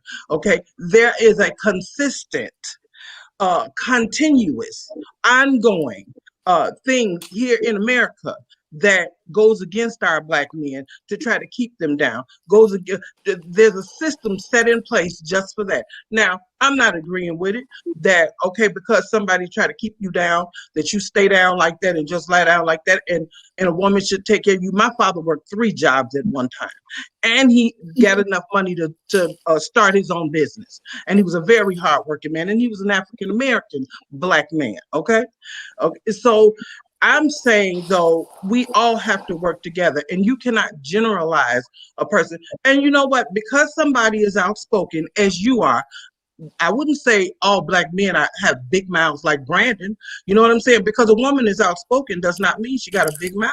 Now, I was married for 30 years, and I knew how to be a wife and a woman. And today I still know how to be a woman and a wife if it ever should happen again. But I also know how to stand 10 toes down and take care of myself and protect myself while I don't have a husband. But when I do, if God blesses me with a husband again, then I will also know how to help him stand up, and he will be a man, and I will understand and acknowledge that he is the man. So please don't categorize everybody, because I've seen you on several of Dinah's videos, and you do that. Now, Nakmeezy, I have not heard him tear down black women, and I'm just saying, brother, you are a brother. Okay, your mother is a black woman. Your wife is a black, and I've seen your wife, a very beautiful wife and a beautiful daughter. So let's kind of build up, because one day your daughter may hear you on these videos. And if she hear her dad tearing down big mouth black women, well, that may tell her dad says she shouldn't stand up for herself. But you should be teaching her to stand up for herself, because we are living in a time now, brother, where black women are being attacked, as our black men are. And we have to hold each other down and hold each other up. And I'm all for that. One second. Wise Feminine. Go ahead, Wise Feminine. Hey, y'all. Hey. Thanks for bringing me on. No problem. Hi, how are you? Thanks for calling in. Thank you. How are you doing, sis? I'm doing good. Good. You're looking colorful, very pretty. Oh, thank you. I'm excited to hear what you're going to bring to this topic, as you can see how it's getting. So I know. So I actually wanted to touch on what you mentioned earlier about women here in America being single for a long time. And I'm here in America. I've never traveled abroad, although it is like a part of my make sure you plan sub my eventually. channel, okay? Come on over to my channel, okay? I will. I will. So I have actually been single for a while. My divorce was final many years ago, like 8 years ago. Can I interject real quick? I'm always curious to know, why did you get a divorce? I just want to know. Dinah's, you nosy. I'm being nosy okay. right now. I just want to know. Why did you get a divorce? I'm going to be very honest with you. Please do. My ex-husband and I, we dude, he's off the chain. Well, no, it's okay. I don't mind. We were going in different directions, and honestly, the woman that I was then, I was very low vibrational. I was dealing with depression and trauma, and so was my ex-husband. So we formed a union off of trauma bonding. And it just, once I started to Wasn't wake healthy. up, once I started to wake up and be more aware of myself, my surroundings, my thought process, I started to realize, okay, I'm going this way, and he was still kind of where he was, which was okay. It's no judgment. So we just decided to get a divorce. Okay, okay. So you said who initiated the divorce? He actually did. Okay. Dinus! Yeah. I'm just curious. I'm just Dinus, keep asking the questions because the context is necessary. Women always try to hide stuff. They don't want to tell you the real meat. They just say, well, we were going this way. That's vague talk. Men don't do that. Men don't do that. And women, they are masters of that. They're masters of that because they hide their guilt. Well, I'm all about accountability. So I am not going to sit up here and paint a picture like I was perfect. I was a broken, scorned woman at that time. And so now we fast forward to 8 years later. I've used my time to become a better me, a better mother, and so I'm in a totally different headspace than I was 8 years ago. And so what I've been finding is that the caliber of my American men is almost like I'm wanting to attract a certain type of man. And for me, it's not about money or anything like that. I know you need it to be, survive and things, but mine is more of a mentality, a mindset. What type of man is he mentally? What goals does he have and things like that. And again, I hold myself to the same standard. But it's like the caliber, it's sort of like, wow, a lot of the men that I've been attracting seem to be more media driven. They want what the media says a woman should be. But I did date a gentleman shortly. He was actually from the continent. I don't remember though. He was a first generation American. And one thing that I just could not get jiggy with was when I had an opinion about something, he would say, you shut your mouth. You don't talk when I talk or something. Man, that dude was on point. That dude was on point. Why you couldn't just shut up for 5 minutes? Why you couldn't shut up for 5 minutes? So you threw away your relationship because you couldn't shut up for 5 minutes. Keep on talking. Keep on talking. Keep on talking. No, I consider myself to be a submissive type of woman. I don't have a problem with letting my mate lead because I feel like I already have vision. So I know where it's going.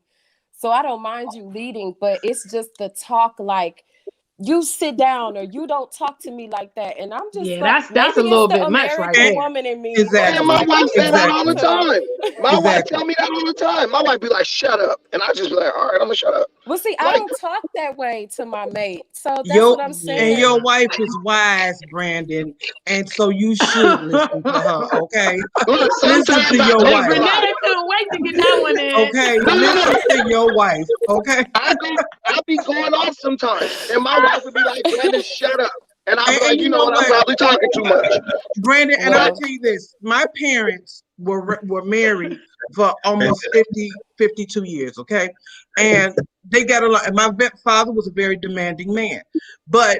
And he was a huge man too, and my mother was a little tiny man. But he never was to my mother so, just to where you have to do everything I say. My mother knew how to deal.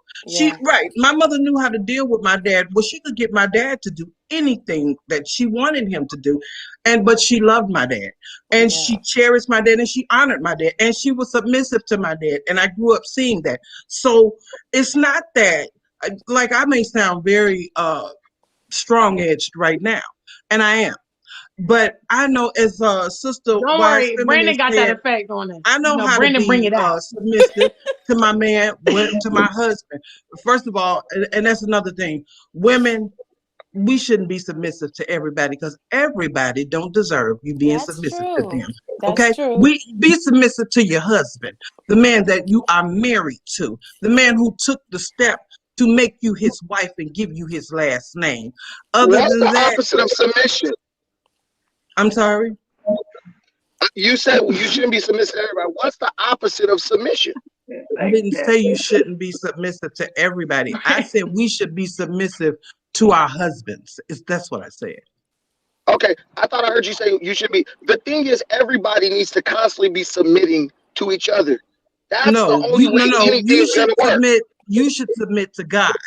Okay, first and foremost, you should. I'm not talking about God. I'm just talking about each other. You're gonna submit no matter what. When you go to your job, you gotta submit to your boss. That's the only way it works. He submits to his boss. If you have a mindset like, look, I'm ready to submit when it's demanded or asked of me, then you're gonna go far.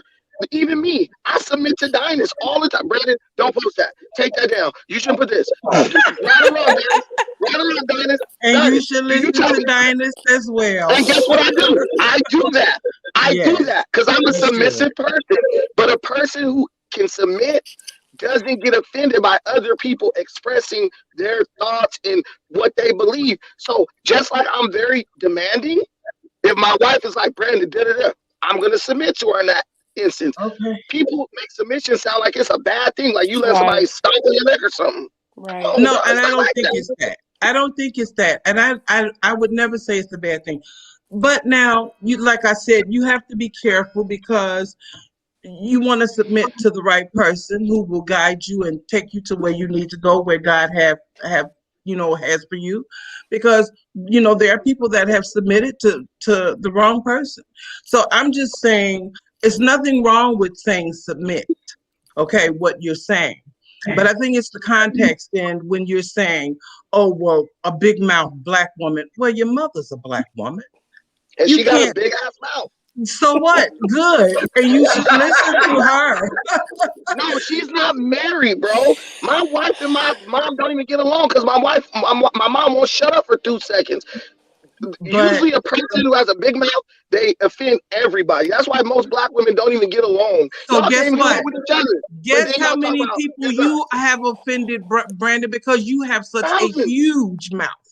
You do. Thousands. You have, and an empty wagon makes the most noise. Sometimes, Brandon, we just have to think before you we ain't speak. holding back, Miss Burnett.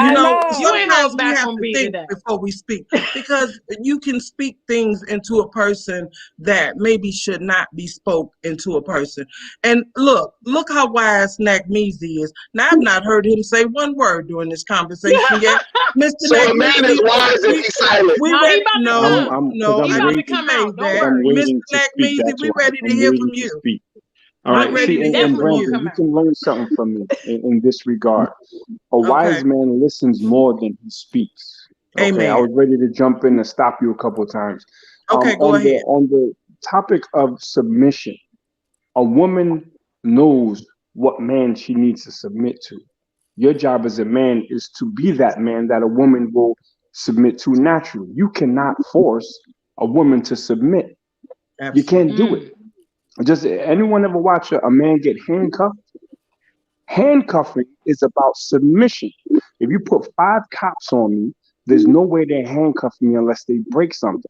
Handcuffing is about submitting, turning your back. Remember, you have to follow what they say. Put your hands behind your back, relax your shoulder. It's about submission. So, woman, you been arrested before, Nakmeezy? You been arrested? Oh, absolutely. And I'm 2-0 against NYPD. They bought my first house in Curacao. So yeah. And those are the pitfalls of being a black man in America. You know what I'm saying? But it turns us to the warrior class. Now, as far as our women who have these mouths and they talk back and this and that, black women don't have it any easier than black men in this racist society that we live in, whether it be in the Caribbean or America. So that is a defense mechanism. So I never try to kill my wife's fire and be like, oh, don't do. No. I like it because I tell her never bite your tongue at the expense of somebody else. So that's why when someone come at me, I hit them right back right away. Boom. There's no waiting. Because I'm not taking any L's. People can call it narcissism. I call it. You look at my picture. It's the smoke over the Brooklyn Bridge. That means all the smoke. We as Black Americans and we as the diaspora and also Africans, Black people worldwide, we've been dealing with so much bull crap for so long that we have become, we have been forced to be able to defend ourselves verbally, physically. So this is normal. You know what I'm saying? So the so-called trope of the loudmouth Black woman that doesn't want to listen to her man, I say, if you're worth being a man, or if you're worth your salt as a man, you won't have a problem with that. When I say stuff like that, people call me a simp, but I'm not a simp. I already know that, I do my thing. And then my wife falls right. She doesn't fall in line. She gets right behind me and she supports me, just like I support her, because I'm not trying to have some weak, meek woman that's beat down, soulless, who can't speak for herself. And what I've done is I just kill her femininity and her Blackness. Essentially, we've been humiliated and humbled on slave ships. We've been humiliated and humbled during colonization in Africa. We can't, afford to do that to each other. So while it's fun, we go back and forth with the, be quiet and shut up and this and that. No one ever wants to be told to shut up. No one ever wants to be told to sit down. So if we're going to respect our women and raise them up instead of just trying to make them get down for us, I could break that down easy. People say, oh, the Black woman is running the communities. Why? Because Black men been absent. So if you're a Black man and the Black woman ain't listen to you, get up off your ass, and you should have a program in place that's each one teach 5, so you can take back your rightful place in the community. Other than that, you don't have not a leg to stand on when you're talking about you want somebody to submit to you. And that's knowledge and facts that the brother just spoke. All knowledge and facts. Yeah. I agree with that. It's about not, like you said, diminishing her fire. That's kind of how I felt with that brother who was from the continent. I know how I am naturally. So to have someone speak to me that way, almost like I could not have an opinion, I couldn't have a thought, that bothered me. And I didn't have to deal with that type of behavior from the men here in America. Not to say that they're not out there, but I didn't attract that type. It wasn't until I dated that gentleman for a little while. It's like, wow, Can I ask a question? Of course. Hold on. Can I say something? I want to address a couple of things that I'm seeing in the comments, please. I'm quiet for the most part. Someone's saying that I have Here we self-hate. go. And no, I told Dinus I'm going to be nice tonight. That I have self-hate. Good job. You have been good though. Yeah, right. I'm on my best behavior. But I'm gonna pivot in a second. Y'all know me. I'm always full of surprises. That I have self-hate. Number one, I love Black people before everything. Before I'm an American, I'm a Black American. Before I'm whatever, I'm Black. So I'll die for my people. That's a fact. I get busy in these streets for my people, and it don't matter where you're from. If you're Black and you're not an agent, I rocks with you. As far as the Africa thing is concerned, I'm tired, and I've been tired of people that romanticize problems. And if you romanticize them, you don't hit them straight on, they will never go away. And that's a Black man thing as well. We don't like to go to the doctor. We don't like to hear nothing what's wrong with us, and then we end up dying early because we want to let the doctor stick his finger in our ass. Pause. Right? For the checkup. But now there's one guy in the comment who I don't even think is an African, because all the Africans I know, at least the ones that I met in Africa, the ones that I met in New York, who's putting me on certain things, don't speak like this. But there's a guy with an African picture of the African continent. I think his name is African something, right? Dinus, this dude has threatened me. Talking about I'm ready to get smoked in Black America. And when I come back, this is going to happen. I've noticed that on some of these panels, like Black and Goonie called me a nigger, wasn't checked. People are allowed to throw these shots unchecked. But when I shoot back, then it's a problem. So like I said, the pivot is that May 22nd, I will be in Crown Heights, Brooklyn. So if you want it, come see me there. Oh my Done. I'm coming to Brooklyn. I'm coming to freaking Brooklyn, dude. Not easy. No, we don't. Brandon, you need to stay in your car, Tybo, okay? boo. No You just stay in Tybo. your Yeah, that's vehicle. not okay. And leave that alone, Burnett. But I want to ask a question. Because the people in the comments, Why you got y'all make a lot to say. Nagmeezy? Why y'all make Nagmeezy upset in the comments, guys? That Nah, could You know be what I'm a saying? smoke. We can I'm have still these cool. I'm just still conversations. cool, but That I'm could just be a all the white smoke dude. supreme. Right. We Don't can have talk these that hot shit conversations if you without ain't getting living. all, inappropriate. And I think this panel has done an excellent job, even if we disagree, it's gone very well, which I'm proud of that, because sometimes Dinah's show gets kind of crazy. So y'all have done a really good job today. I just want to ask the women a question. I want to ask one question. If there's this saying, if everybody has a problem with Johnny, maybe Johnny's the problem. More and more I'm hearing women talk about the reasons or their relationships that fail, right? So they'll be like, I had this one guy, he was Brandon. He was a narcissist, jerk, misogynist, jungle bunny, right? Whatever. And it didn't work out. But then they left Brandon. Then they went with some other dude who was much nicer and he was this and that. And that didn't work out. What's going on? Why, if it was so much the other person, or was so much like this certain series of unfortunate events, why is it that our women are getting divorced and never finding the same thing again? Whereas our men, they get divorced and they bouncing back like fella got a groove. Brandon, that would be because you for know the every women one outnumber the man, guys over there, man. absolutely. That's what I was getting ready to say. For every one man, there's 12 women. So that would be one reason why. Oh yes, Brandon, that is the truth. There are more women than men. So that would be one reason why the men can bounce back and get them another woman. And sometimes things happen and relationships fail. So we can't, you can't blame anybody because a relationship failed. I don't blame my ex-husband for my relationship, and it doesn't appear that he blames me. I mean, we just fell apart. Unfortunately, it is what it is. However, sometimes we marry somebody that God didn't put us with, Brandon.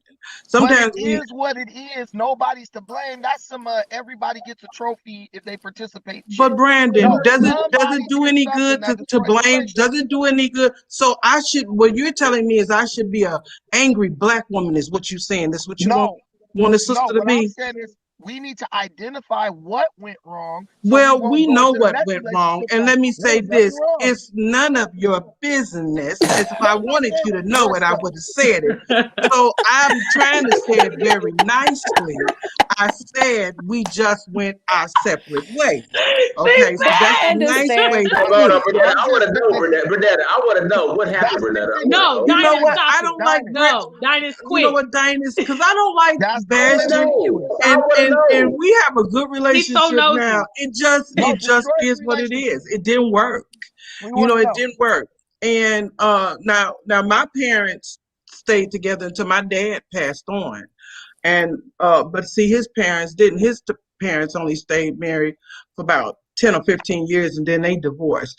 So it could be the things that the way we were raised, the things we were taught. However, I still got love for the man. He is the father of my 2 daughters, and he still have. He was telling my daughter today on the phone, "Hey, I'ma always love your mom. Your mom. I was in there when y'all were born," and he was. So it just sometimes things happen and people have to go their separate ways. Burnett, let me ask you. Do you think you could fully move on from your ex-husband? Absolutely, we've already moved on. I mean, he was just recently dating someone, and she seemed to be a really nice woman. I don't know if he's still with her or not. And I mean, I haven't dated in 2 years. I am just on God's time. So I'm waiting. Because see, no, I'm serious. No, I'm telling you, I have not dated. Brandon, we don't want your questions because I know you're Brandon, ask your question, Brandon. No, we're not going to do that. Listen to what I'm saying. Listen, listen, a man is talking right now. Listen. Oh my God, here we go. This is exactly what the problem with our older generation is. Everybody want to get advice, give advice, but nobody will tell you the details of why they shit didn't work out. And then when you ask, you supposed to be seen but not heard, old school stuff like that. I didn't say that. No, Brunetta, you interrupted me. Listen, that's exactly what you said about to say. Let me stop. But listen, that's the problem. If we never hear what went wrong, that tells you one thing. The person probably really don't know, and they really couldn't see the part that they played in the deterioration of everything. If me and my wife get divorced, I'm gonna be like, we got divorced because I'm a misogynist, I'm a narcissist, I talk too much, etc. It's all the things I did that led to the deterioration of my marriage. That's what I did to F everything up. I'm not gonna sit around like we just grew apart. Well, but you know why? Because if you and your wife get divorced, it's gonna be your fault. See that we already know that.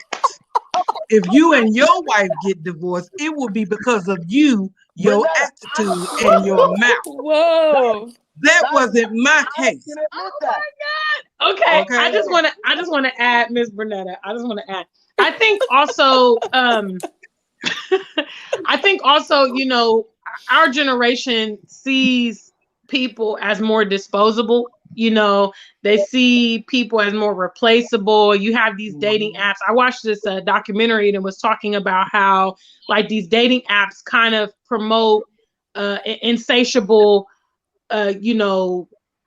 search for romance, because you get with somebody and maybe you're dating them and then you're like, you get a notification from this app like, oh, you got new matches.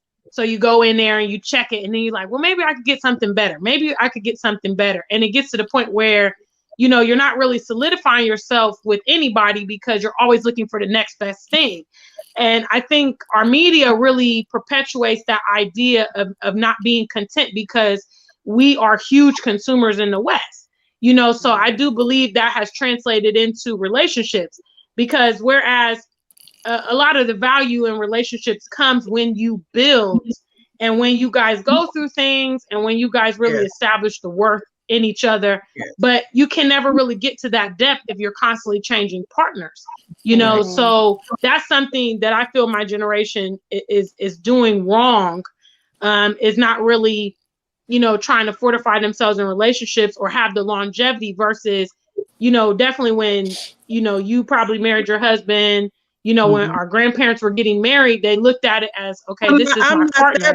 Wait a minute now. I'm only 52, y'all. I'm not that old. Okay? No, I know, but even my mom is in her late 60s. And, when she got married, she told me, because we had a conversation, she's like, to be getting divorced, it kind of has a stigma. And, your friends are going to be like, oh, what happened? And then you have kids, so you try to write it out. But I mean, my friends don't necessarily care. A lot of them have that attitude. I can do bad by myself.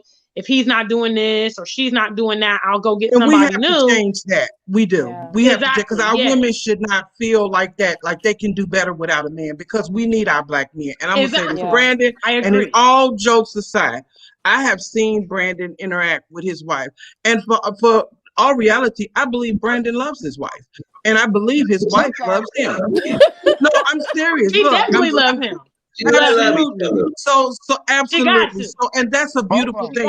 I'm not mad when a black man from America goes to Africa or Ethiopia or wherever and finds him a wife, because she is a sister.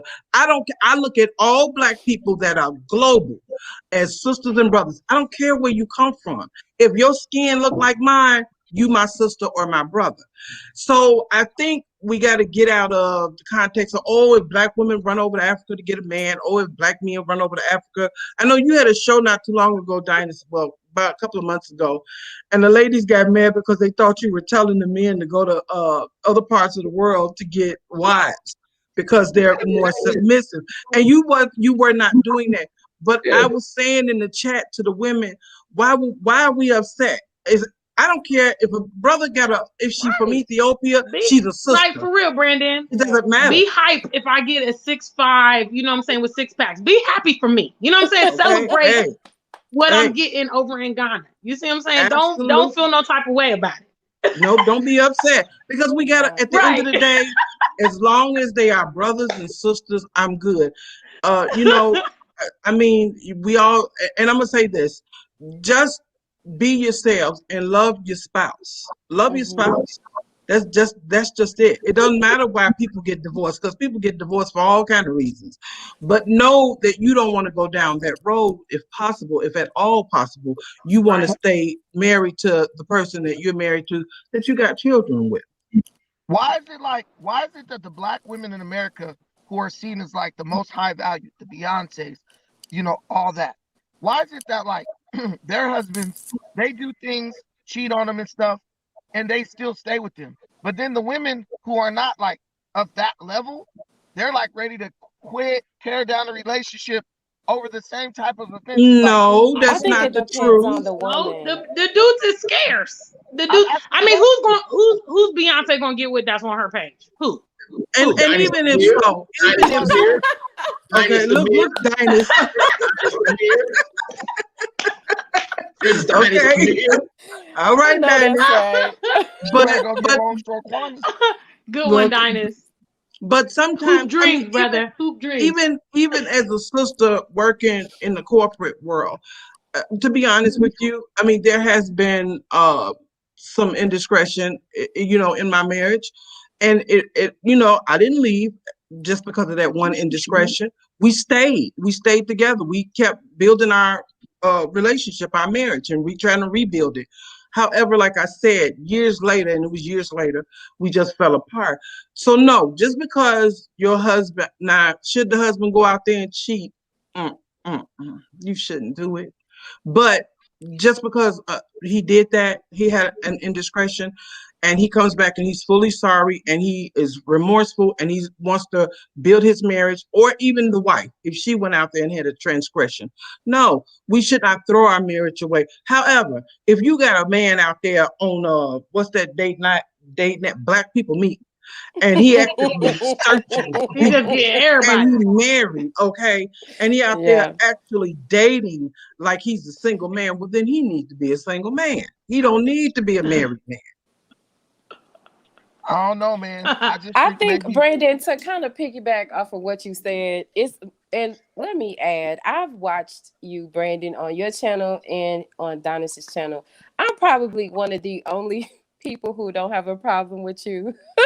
So it's just because I get it. You have your own thought process of things, and I don't take it personally. If it don't apply, let it fly. So it's just like, okay, those are the thoughts of Brandon. We love you because you are our brother, Brandon, but know this, we will find out where you live at and flatten your tires, okay? We're coming for you, buddy. Okay? But I think what you're saying he in the car like Derek Jackson, though. Okay. Why you in the car like Derek Jackson? Because he's my idol. Oh, Lord, no. Derek Jackson. I quit. Wow. I'm done playing. It just sounds like you're saying that you don't see or hear a lot of black women holding ourselves accountable for those failed relationships, because truth be told, we are not, the all in a sense to where we don't make mistakes, and it's just for whatever reason we don't verbalize that, or we don't, but like Ms. Bernetta said, it's not your business, and that plays a part of it. But a lot of us grew up, like I stated before, learning how to trauma bond, and we get in these relationships and it's like one after another, and we were not taught to self-evaluate. We were taught to point the finger and say, well, he did this. Right. It's always he did, but it's never, okay, but mama, what did you do? Because it goes both ways. So I just think when you know more, you're supposed to do better. So there are a lot of us out here that are holding ourselves accountable for failed relationships and looking for the same things in different men. That's insanity. And let me say this. Going crazy. And let me say this last thing. That, okay, and just because we were raised in the West, and so we have adapted a lot of the Western standards. Now, the brothers and sisters that were raised on the continent, they have their own standards of marriage. Now, don't mean that it's 100%. I know a sister. I have a very good friend, a sister that's Nigerian, and she's married. But let me tell you, this sister has built herself an empire financially. And like she says, there's things, hey, I mean, she got all kind of stuff going on, to make money. And she was like, I don't tell my husband everything because we'll have this, as our nest egg when it's time for us to have it. So it's not like she's being sneaky and underhanded and everything, but she's trying to ensure that as they, get older, they'll have something put away for themselves. Now, she told me one day, she said, so many African women always say, my husband, my husband, my husband. And the husband could be the worst husband in the world. He could mistreat her, all kind of stuff. And they still stick by that. We have to also know that that's not right. No one, period, should be entitled to mistreat you because you're a woman. Oh, you're second class. And so I can just, like Sister Wise said, how the brother told her to, you shut up or do what I tell you to. Nobody, just because you have the authority to speak like that, because I can guarantee you wouldn't want a white man, your boss, or not your boss, I don't like to say that, your supervisor. You wouldn't let a white man just talk to you any kind of way, Brandon, because he felt he could. Let's not get on how my supervisor talked to me, because he talked. Well, if you allow it, then you allow it. Because let me tell you something. He pays me a lot of money. I'm allowed. I don't care. I don't care if they were paying me $1 million. You're not paying me $1 million. Then my wife's gonna be mad at me. She's gonna be like, "How dare you quit that job? We need money." But no, you're a businessman. All I'm saying is, if everybody is looking at everything like, oh, this person treats me this way, this person treats me that way, when are we going to accept there's no perfect outcome to this situation? Absolutely. That's what women in other countries understand. Oh, my husband, he's doing this, he's doing that. What, dude, you leave America. Oh, my man cheated on me, or my man slapped me. What do you think those dudes over there? Well, I didn't see a woman get whooped down in Africa real bad twice. That's not right. That's not right. Because we should not treat, because children should not grow up seeing those kind of things. Because that's what we teach in the next generations, that a man can slap his wife around and he all good. That makes him a man. But that don't make you a man. Because see, I didn't see my father slap my mother around. Okay. And I definitely didn't see my mother slap my father around. Okay. I mean, I saw a situation where my father fought like 6 or 7 police officers at one time. Thank God, because today's date, he might have been dead. They probably would have shot him and killed him. You know what I'm saying? But thank God it didn't happen then. But it just because you can do it don't mean it's right. So we got to treat each other with respect and dignity. Yes, Black women in America, because we have picked up so many of these ways here, some of us listening to these white standards, need to learn how to treat our men.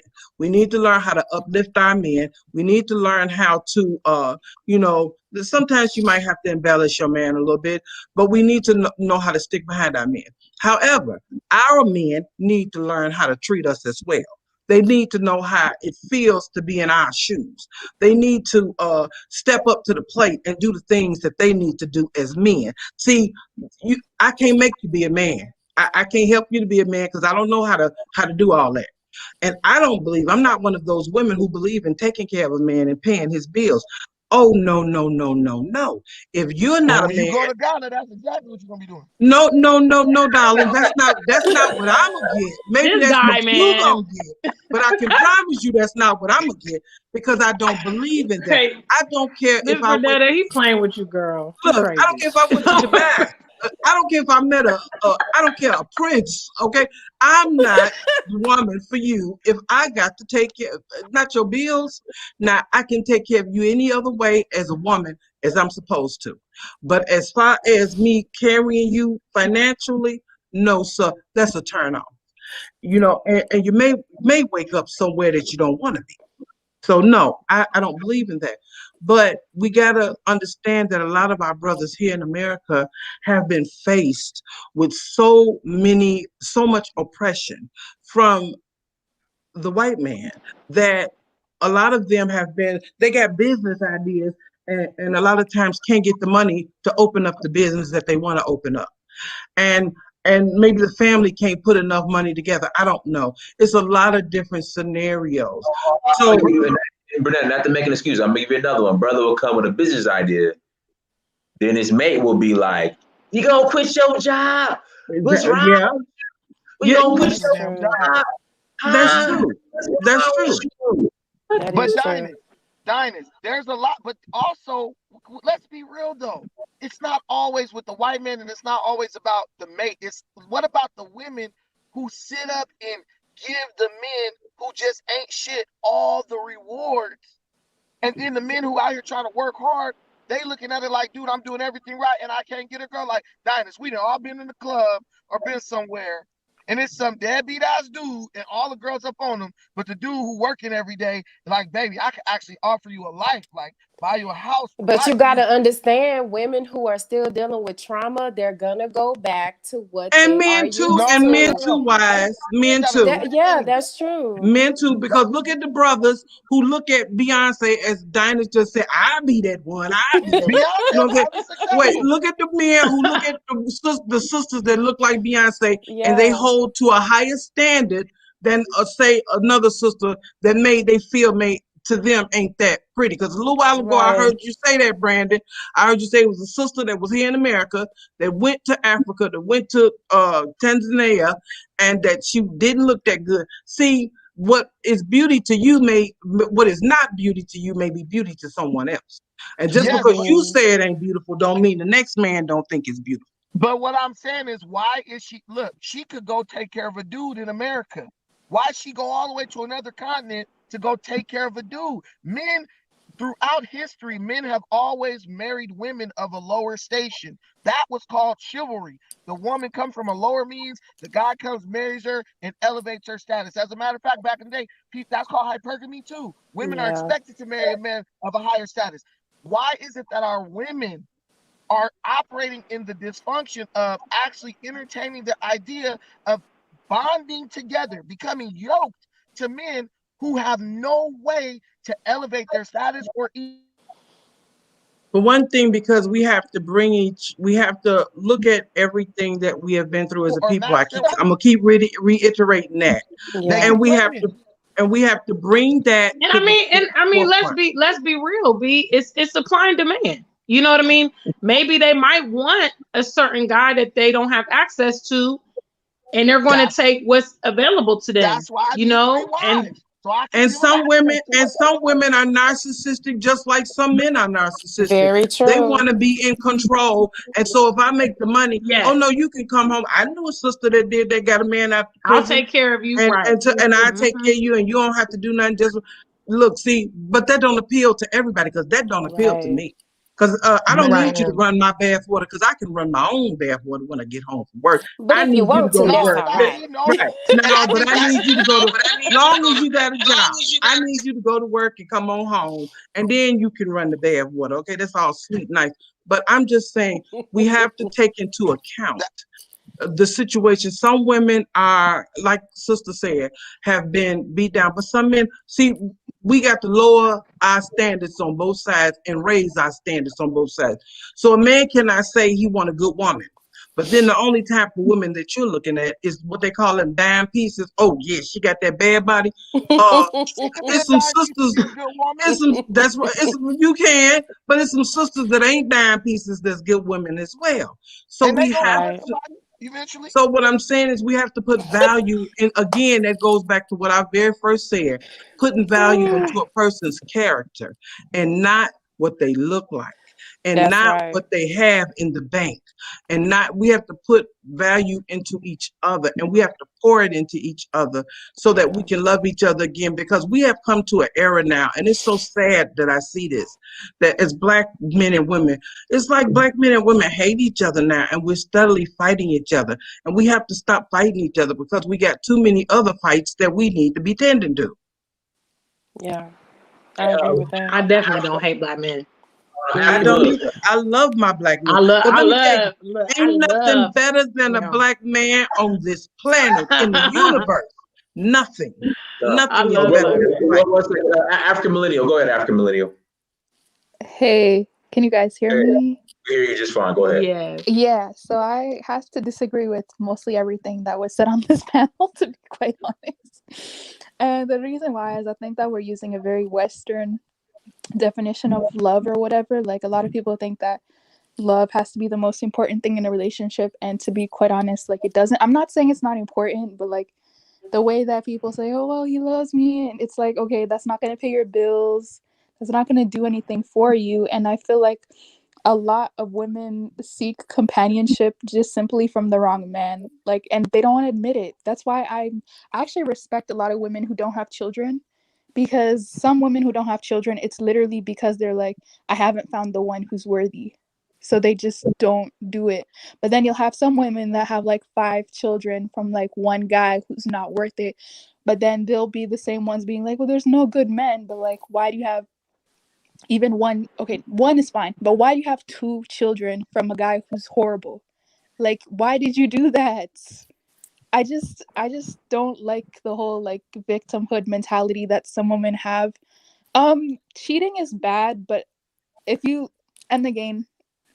look at it from another perspective, like, in other countries, men cheat on their wives too, but they still make the relationship work. So I think it's just like, you have to pick your poison. Like, there's no perfect person out there. So you just have to pick your poison, type of thing. And I feel like too many, in the case of America, I'm not gonna lie, it is difficult because I think most black women make more than black men, if I'm not mistaken. So what I have to say for that is just leave the country and find a man somewhere else, because there are great men out there that are just not here. Unfortunately, they're just not. She just said it straight. I think they are here. It's just a matter of aligning with. Okay, but Miss Wise, how long you gonna wait? Like, girl, let me tell you something. We getting older. We're getting older. So it's been a while. How long you gonna wait? But it's just like I can't settle. I've to settle though. No, because I've just reached a certain place mentally that there are certain things that I will not go back to for the sake of having a man. It's not that serious for me. So if I have to at least have some of those things that I desire. It's just I'm not bonding through trauma anymore. And I keep saying that because that's my story. I'm not going back to that type of toxicity. It's just not happening. So if I would never tell I would never tell a sister to stay with a physically abusive man. If a man has been or is physically abusive to a woman, she better run like hell, okay? Seriously, why should she stay with that? What if a woman's been physically abusive? If a woman is physically, and that he needs to go. He better run like hell. Dinus, have you been beat before? I hope not. I hope not. Is that why you ran to Africa? You was getting beat on in the face. Wait, did you see his expression? Boo. He looked so serious when you asked him that question. Who was beating on Dinus? That's a damn shame. No, nobody gonna beat on Dinus. But I mean, we can't. But you should. I mean, we should have a certain standard. But at the same time, we are gonna go through things, and I'm gonna tell you that, Wise sister. You know what I'm saying? You got to give some, you got to take some. That's so true. We are gonna go through things, with the other person. Yeah, I mean, basically, if you want a man, boo, I'm just gonna break it down 100. You're not gonna be perfect. Some deficits. So it's either some deficits or you just gonna be single doing it bad by yourself. He gonna put up with but there's really no in between. That's what it is. Usually broke. That's what it is. Or rich. That's what it is. So I have decided. I'm like, okay, I can deal with certain. I can deal with certain things. Like but just I'm okay. I'm okay with certain things. But I'm gonna say because my goal is, I want the relationship. So I'll put up with certain things, definitely. Right, and you could meet a great guy. Say that 100. Yeah. And maybe one of your pet peeve you don't like, and you be like, and he has this issue. And sometimes you may have to say, you know what, have a conversation with the man. Because if you love the man truly, why would we throw a good man away, or a good woman? Why Yeah, would for you them throw a good, problems. like a lot of men Right. be like, I can't date my brother is one. I can't, if she plus size, I can't date her. Why not? Why? What's wrong Wow. with, you know, Yo, seriously, let me you jump in know, here. Let me jump in here because y'all wild.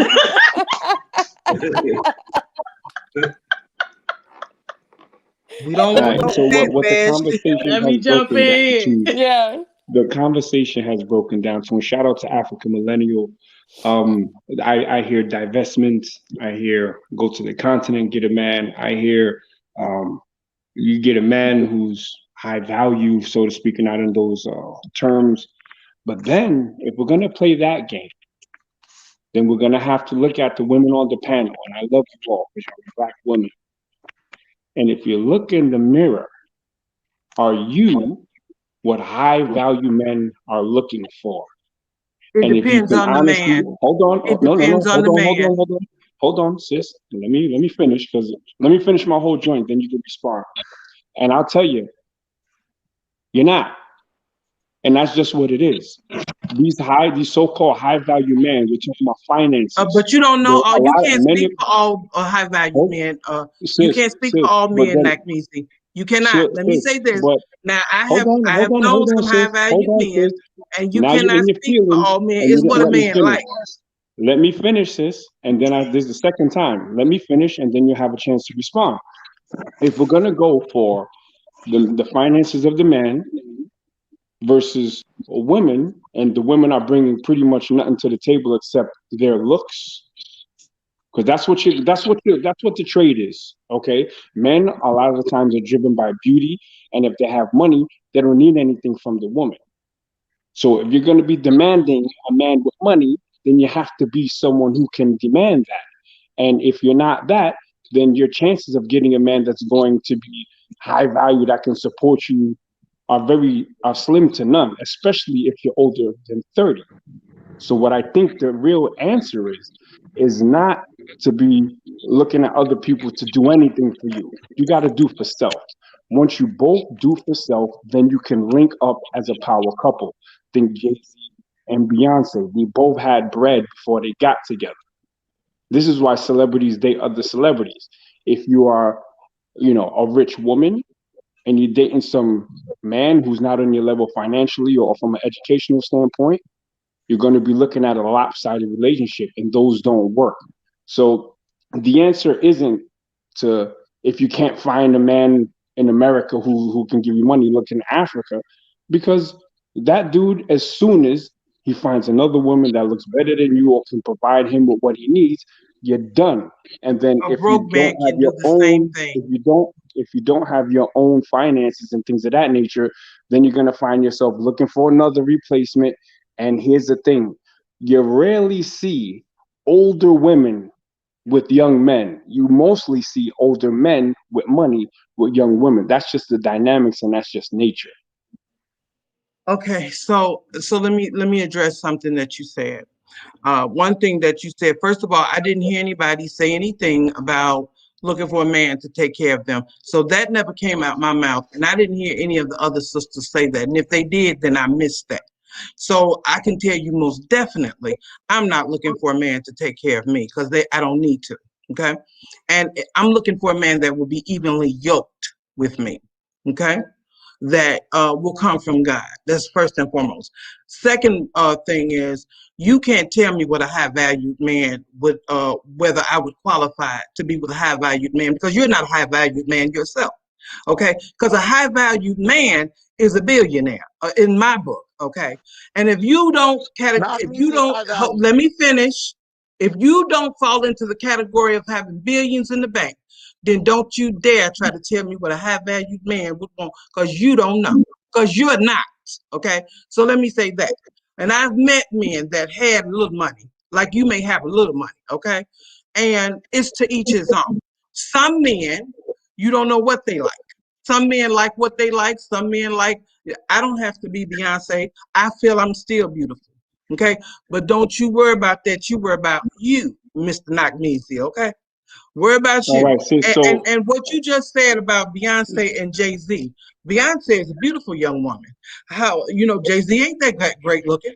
But I mean, yeah, he got money. Yeah, he got a lot of money. Is that the reason the sister married him? I don't know. Have no idea. But before you start going in on something you thought you heard, please know what you heard before you heard it. Because I didn't hear any sister on this panel that was on the panel say anything about looking for a man to take care of them. And I most definitely don't have to look for that. okay, ma'am. So And if and you then at notice, that, I'm gonna let you go. Dinus, it okay. was So nice let you me go. having me. Thank Don't you run off so much. now. Oh no, I'm Don't gonna go run off now. now. I'm gonna go now Don't because run see, we off. didn't get real disrespectful, and No one we were got laughing. disrespectful, man. It was You're the funny one and all that at, called me at on my first, name. but we're not gonna be disrespectful at all because you're not gonna tell me what if I would be qualified to be chosen for to be a high or whatever you said. It is what it is. Okay, so let me respond to you, my sister. No, you don't have Um, to. You just have a okay, well, wonderful, I'll speak. blessed You day. could You just you listen. respond to the panel that's left, which is you, and respond to the people in the chat. Okay, so if you Okay. give me that Have a chance, great one. I'd Bye bye. appreciate it. So a Thanks, hit dog Dinus. or holler. A hit dog or holler. I didn't mention this woman's name, right? But this truth, this thing really brought out what it is. So she tried to come at me as not being a high value man. Miss, I'm still married. Okay, you're not. What I'm saying is just reality from the world, which is that if you're gonna be demanding stuff from a man, you have to fit what men with money are looking for. Even men that don't have money are not going for women that are above a certain age, who ain't fitting the bill. Essentially, I don't agree with it. I call it being superficial. But if we're gonna be talking about divesting and things of that nature, then you have to fit the bill for what someone's gonna look for. So I don't know how she came off just shooting on all guns. Is probably because she knows that she ain't what a man of means, so to speak, is looking for. All right, everybody, hit that like button. Hit the like button. I guess anybody else want to call? Everybody fell off who was on the panel. We'll take one more caller, then we'll go ahead and close out. I know Knock Measy is what time is it out there? Like almost 1:00, 2:00 a.m.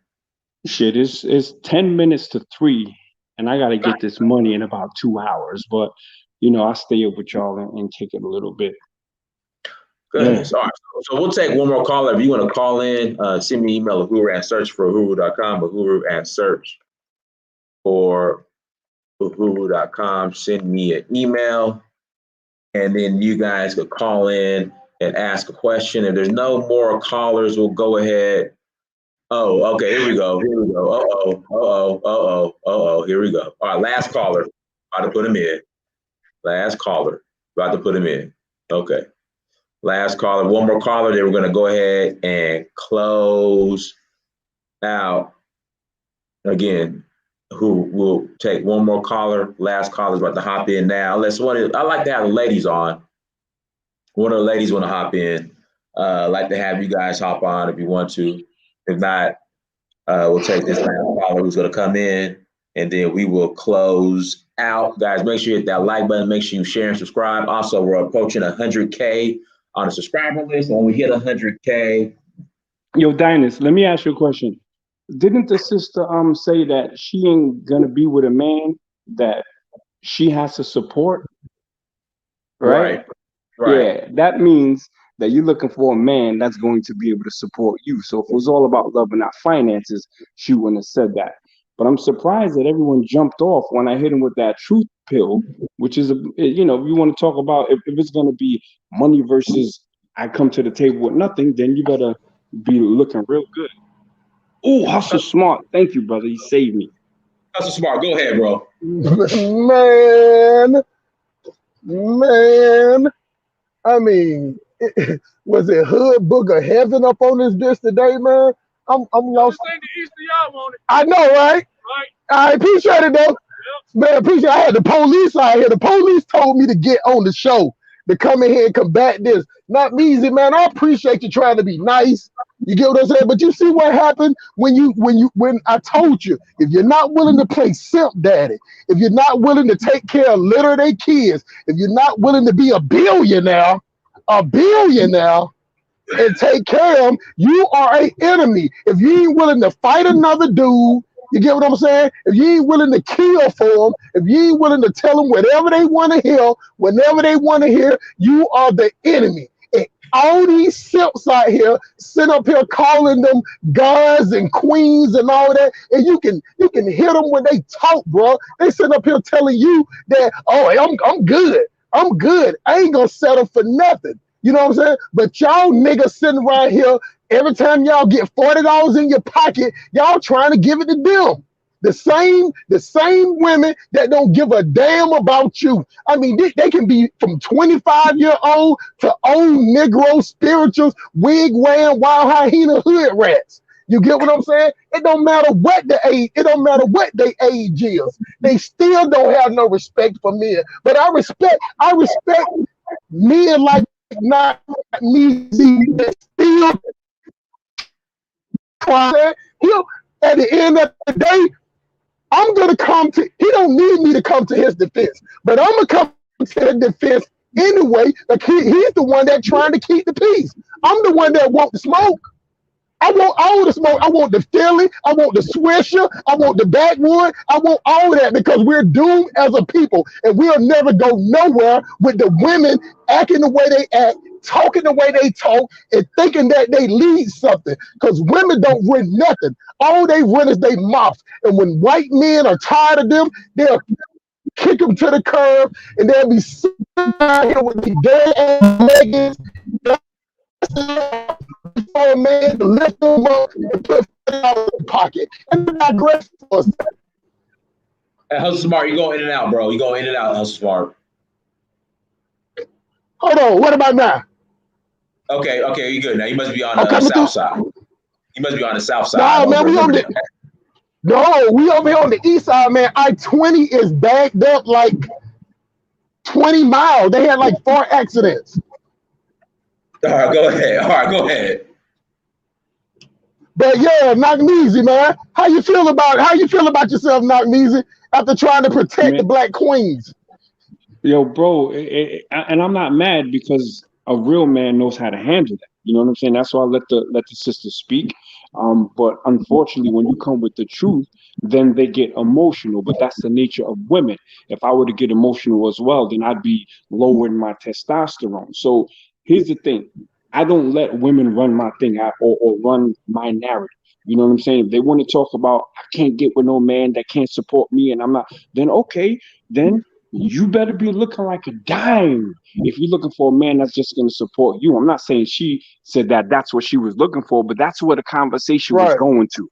You know what I'm saying? So if we're going to break it down to that, then I need to see a panel of women that look like video or hip hop video extras, you know what I'm saying? Or at least Sade video extras, you know what I'm saying? That's looking for Aliko Dangote's because the black American woman that he had was a dime. So if you're overweight, if you're overage, if you're not having your own business, then men of means, so to speak, and that's a female term, are not checking for that. I don't agree with it. For me, a man of means, a high value man, is a man that provides for his family, a man that does for his people, a man that is a good father figure, a man that is what a high value man is. She over here pocket watching, you know what I'm saying? Meanwhile, she doesn't have any idea of how much money I make. But a billionaire, please stop it. But it wasn't to be disrespectful, but I could take the heat. So when people say, well, you ain't, I know I ain't the cream of the crop. I'm 47 years old. My time is done. That's why I got me a dime early and wifed her. You feel me? Let me tell you something, Doc Measy. This is the funny part. I was having this conversation. I got this friend. She's from Haiti, and she's like about 33 years old. And I told her, I said, the difference between men and women that I'm in my 40s also. I will never go to a club. I don't care if I look like Morris Chestnut. You get what I'm saying? Pause. I would never try to go in the club where some 20 or 25-year-old dudes and be like, oh man, these little young dudes, they don't know what they doing. I still got it. I'm still trying to do something. You know, I would sit up there and tell the young dudes, go ahead. I'm only played out. You know what I'm saying? Let me get the malnutritious, the little struggling calf at the end. You know what I'm saying? I don't deserve the top tier. I leave the top tier to the young bulls. But you still got these wig weave wearing wild high heater, hood rat, uppity twerk monkey, old Negro spiritual, bad body, husky whack chicks. You get what I'm saying? Still trying to compete against young chicks. And then when they can't compete, when they can't win against young chicks, they give these young chicks bad information. While they sitting up there with 34 cats, 63 dogs, you get what I'm saying? And 2 hamsters in the bathroom and a couple of dead goldfish, but they'll sit up there and try to tell these young girls, you know what I'm saying? Don't let these dudes do whatever. Don't let these dudes do this while they sit up here miserable because nobody don't want to rock that old ass box no more. You get what I'm saying? But that's the difference between older men versus younger dudes and older women and younger women, because older women are in competition with younger females because older women got a shelf life just like milk. You get what I'm saying? And when that milk dry and whatever, it don't matter what you think of yourself. When that milk shelf life is gone, it's done for your ass. You can sit up there and think you whatever you want to be. You can sit up here and act like you got all the God in you, the Jesus juice in you, the blessed and highly favored in you, the won't he do it in you, fix it Jesus in you, blessed by the best in you. When your shelf life is done, nobody don't want to rock that box no more. You can go ahead and hang them the pins up like a flag and put it up in the air and let everybody know that menopause is in the motherfucking building and your time is up. You get what I'm saying? But the thing about it is, the dudes that sit up there and try to be respectfully disagree with them, that's what I'm trying to tell you, not Measy. They'll even attack you. You get what I'm saying? And you don't correct me 364 11 million times when I go too rough. You get what I'm saying? But you was I had no idea that conversation was gonna go like this. You get what I'm saying? But that just shows you that it doesn't matter how you talk to them. Look, first of all, I'm gonna interject. I didn't drop off this conversation because I felt no type of way. I've been on this call for 2+ hours, which I don't do live streams that long. First of all. Number 2, it's up to your own discretion what you like. And number 3, our people are wildly emotional, and you really embody that, because it's possible to disagree with each other without start insulting people and getting all deep into stuff. None of us, I mean, with the exception, I've seen and met Dynas in person. The vast majority. You think I'm emotional? No. It's clear you're emotional. No. See, that's why you hear a tidbit and think that all of them will tell you I'm the one that has no emotions. I'm the most cutthroat one on this bitch. They're the ones that try to sit up there and cake for a chick. Sit up there. They the ones that are call a black woman God and queen. I say that black people are doomed. But see, this is how you think, because we're speaking the truth and I speak it the way I speak. You think that you consider that as emotion. How that lady responded back to him was emotional when he was speaking just straight facts. But I like how you come in trying to categorize. This whole conversation. Yeah, she interjected me, Dynas. I mean, I don't understand that. She interjected me. Because you came on here and said no, it doesn't matter. It doesn't matter how I came. Hold on for a second, Dynas. I'm gonna let her finish. I'm gonna let her finish. What I'm saying is that she interjected me. She interjected me, and just like it's normal. Dynas, look, just because she's a female, that's supposed to be cool or something. I would never deal with in Ghana. You know what I mean? This is something I would never deal with in Ghana. And at the end of the day, everybody's entitled to their own preferences. You know what I mean?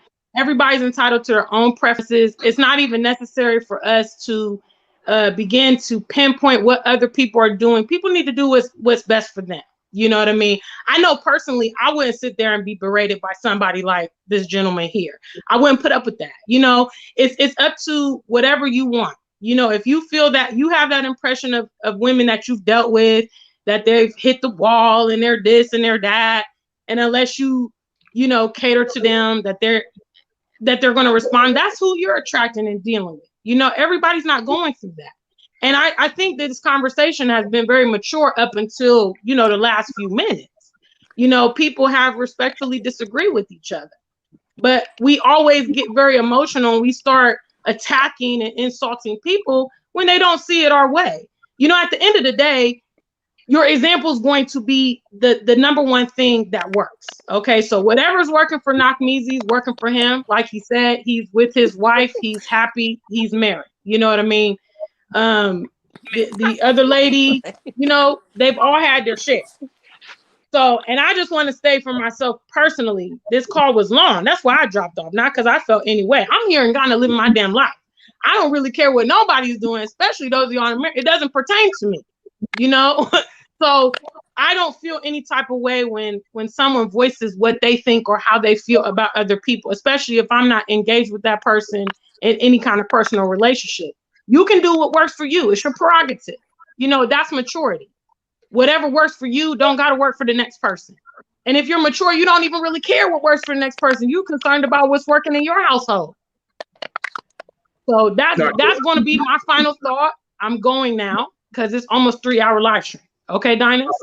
I really appreciate you coming on, sister. Appreciate you coming on. All right. Bye. Okay, go ahead, CC. Go ahead, CC. I just wanted to say that I agree with a lot that the men have said. You know, Black men, they really are quite challenged when it comes to us women. From the way we talk, from the things we talk about, the things that are important, many of us, you know, it's, you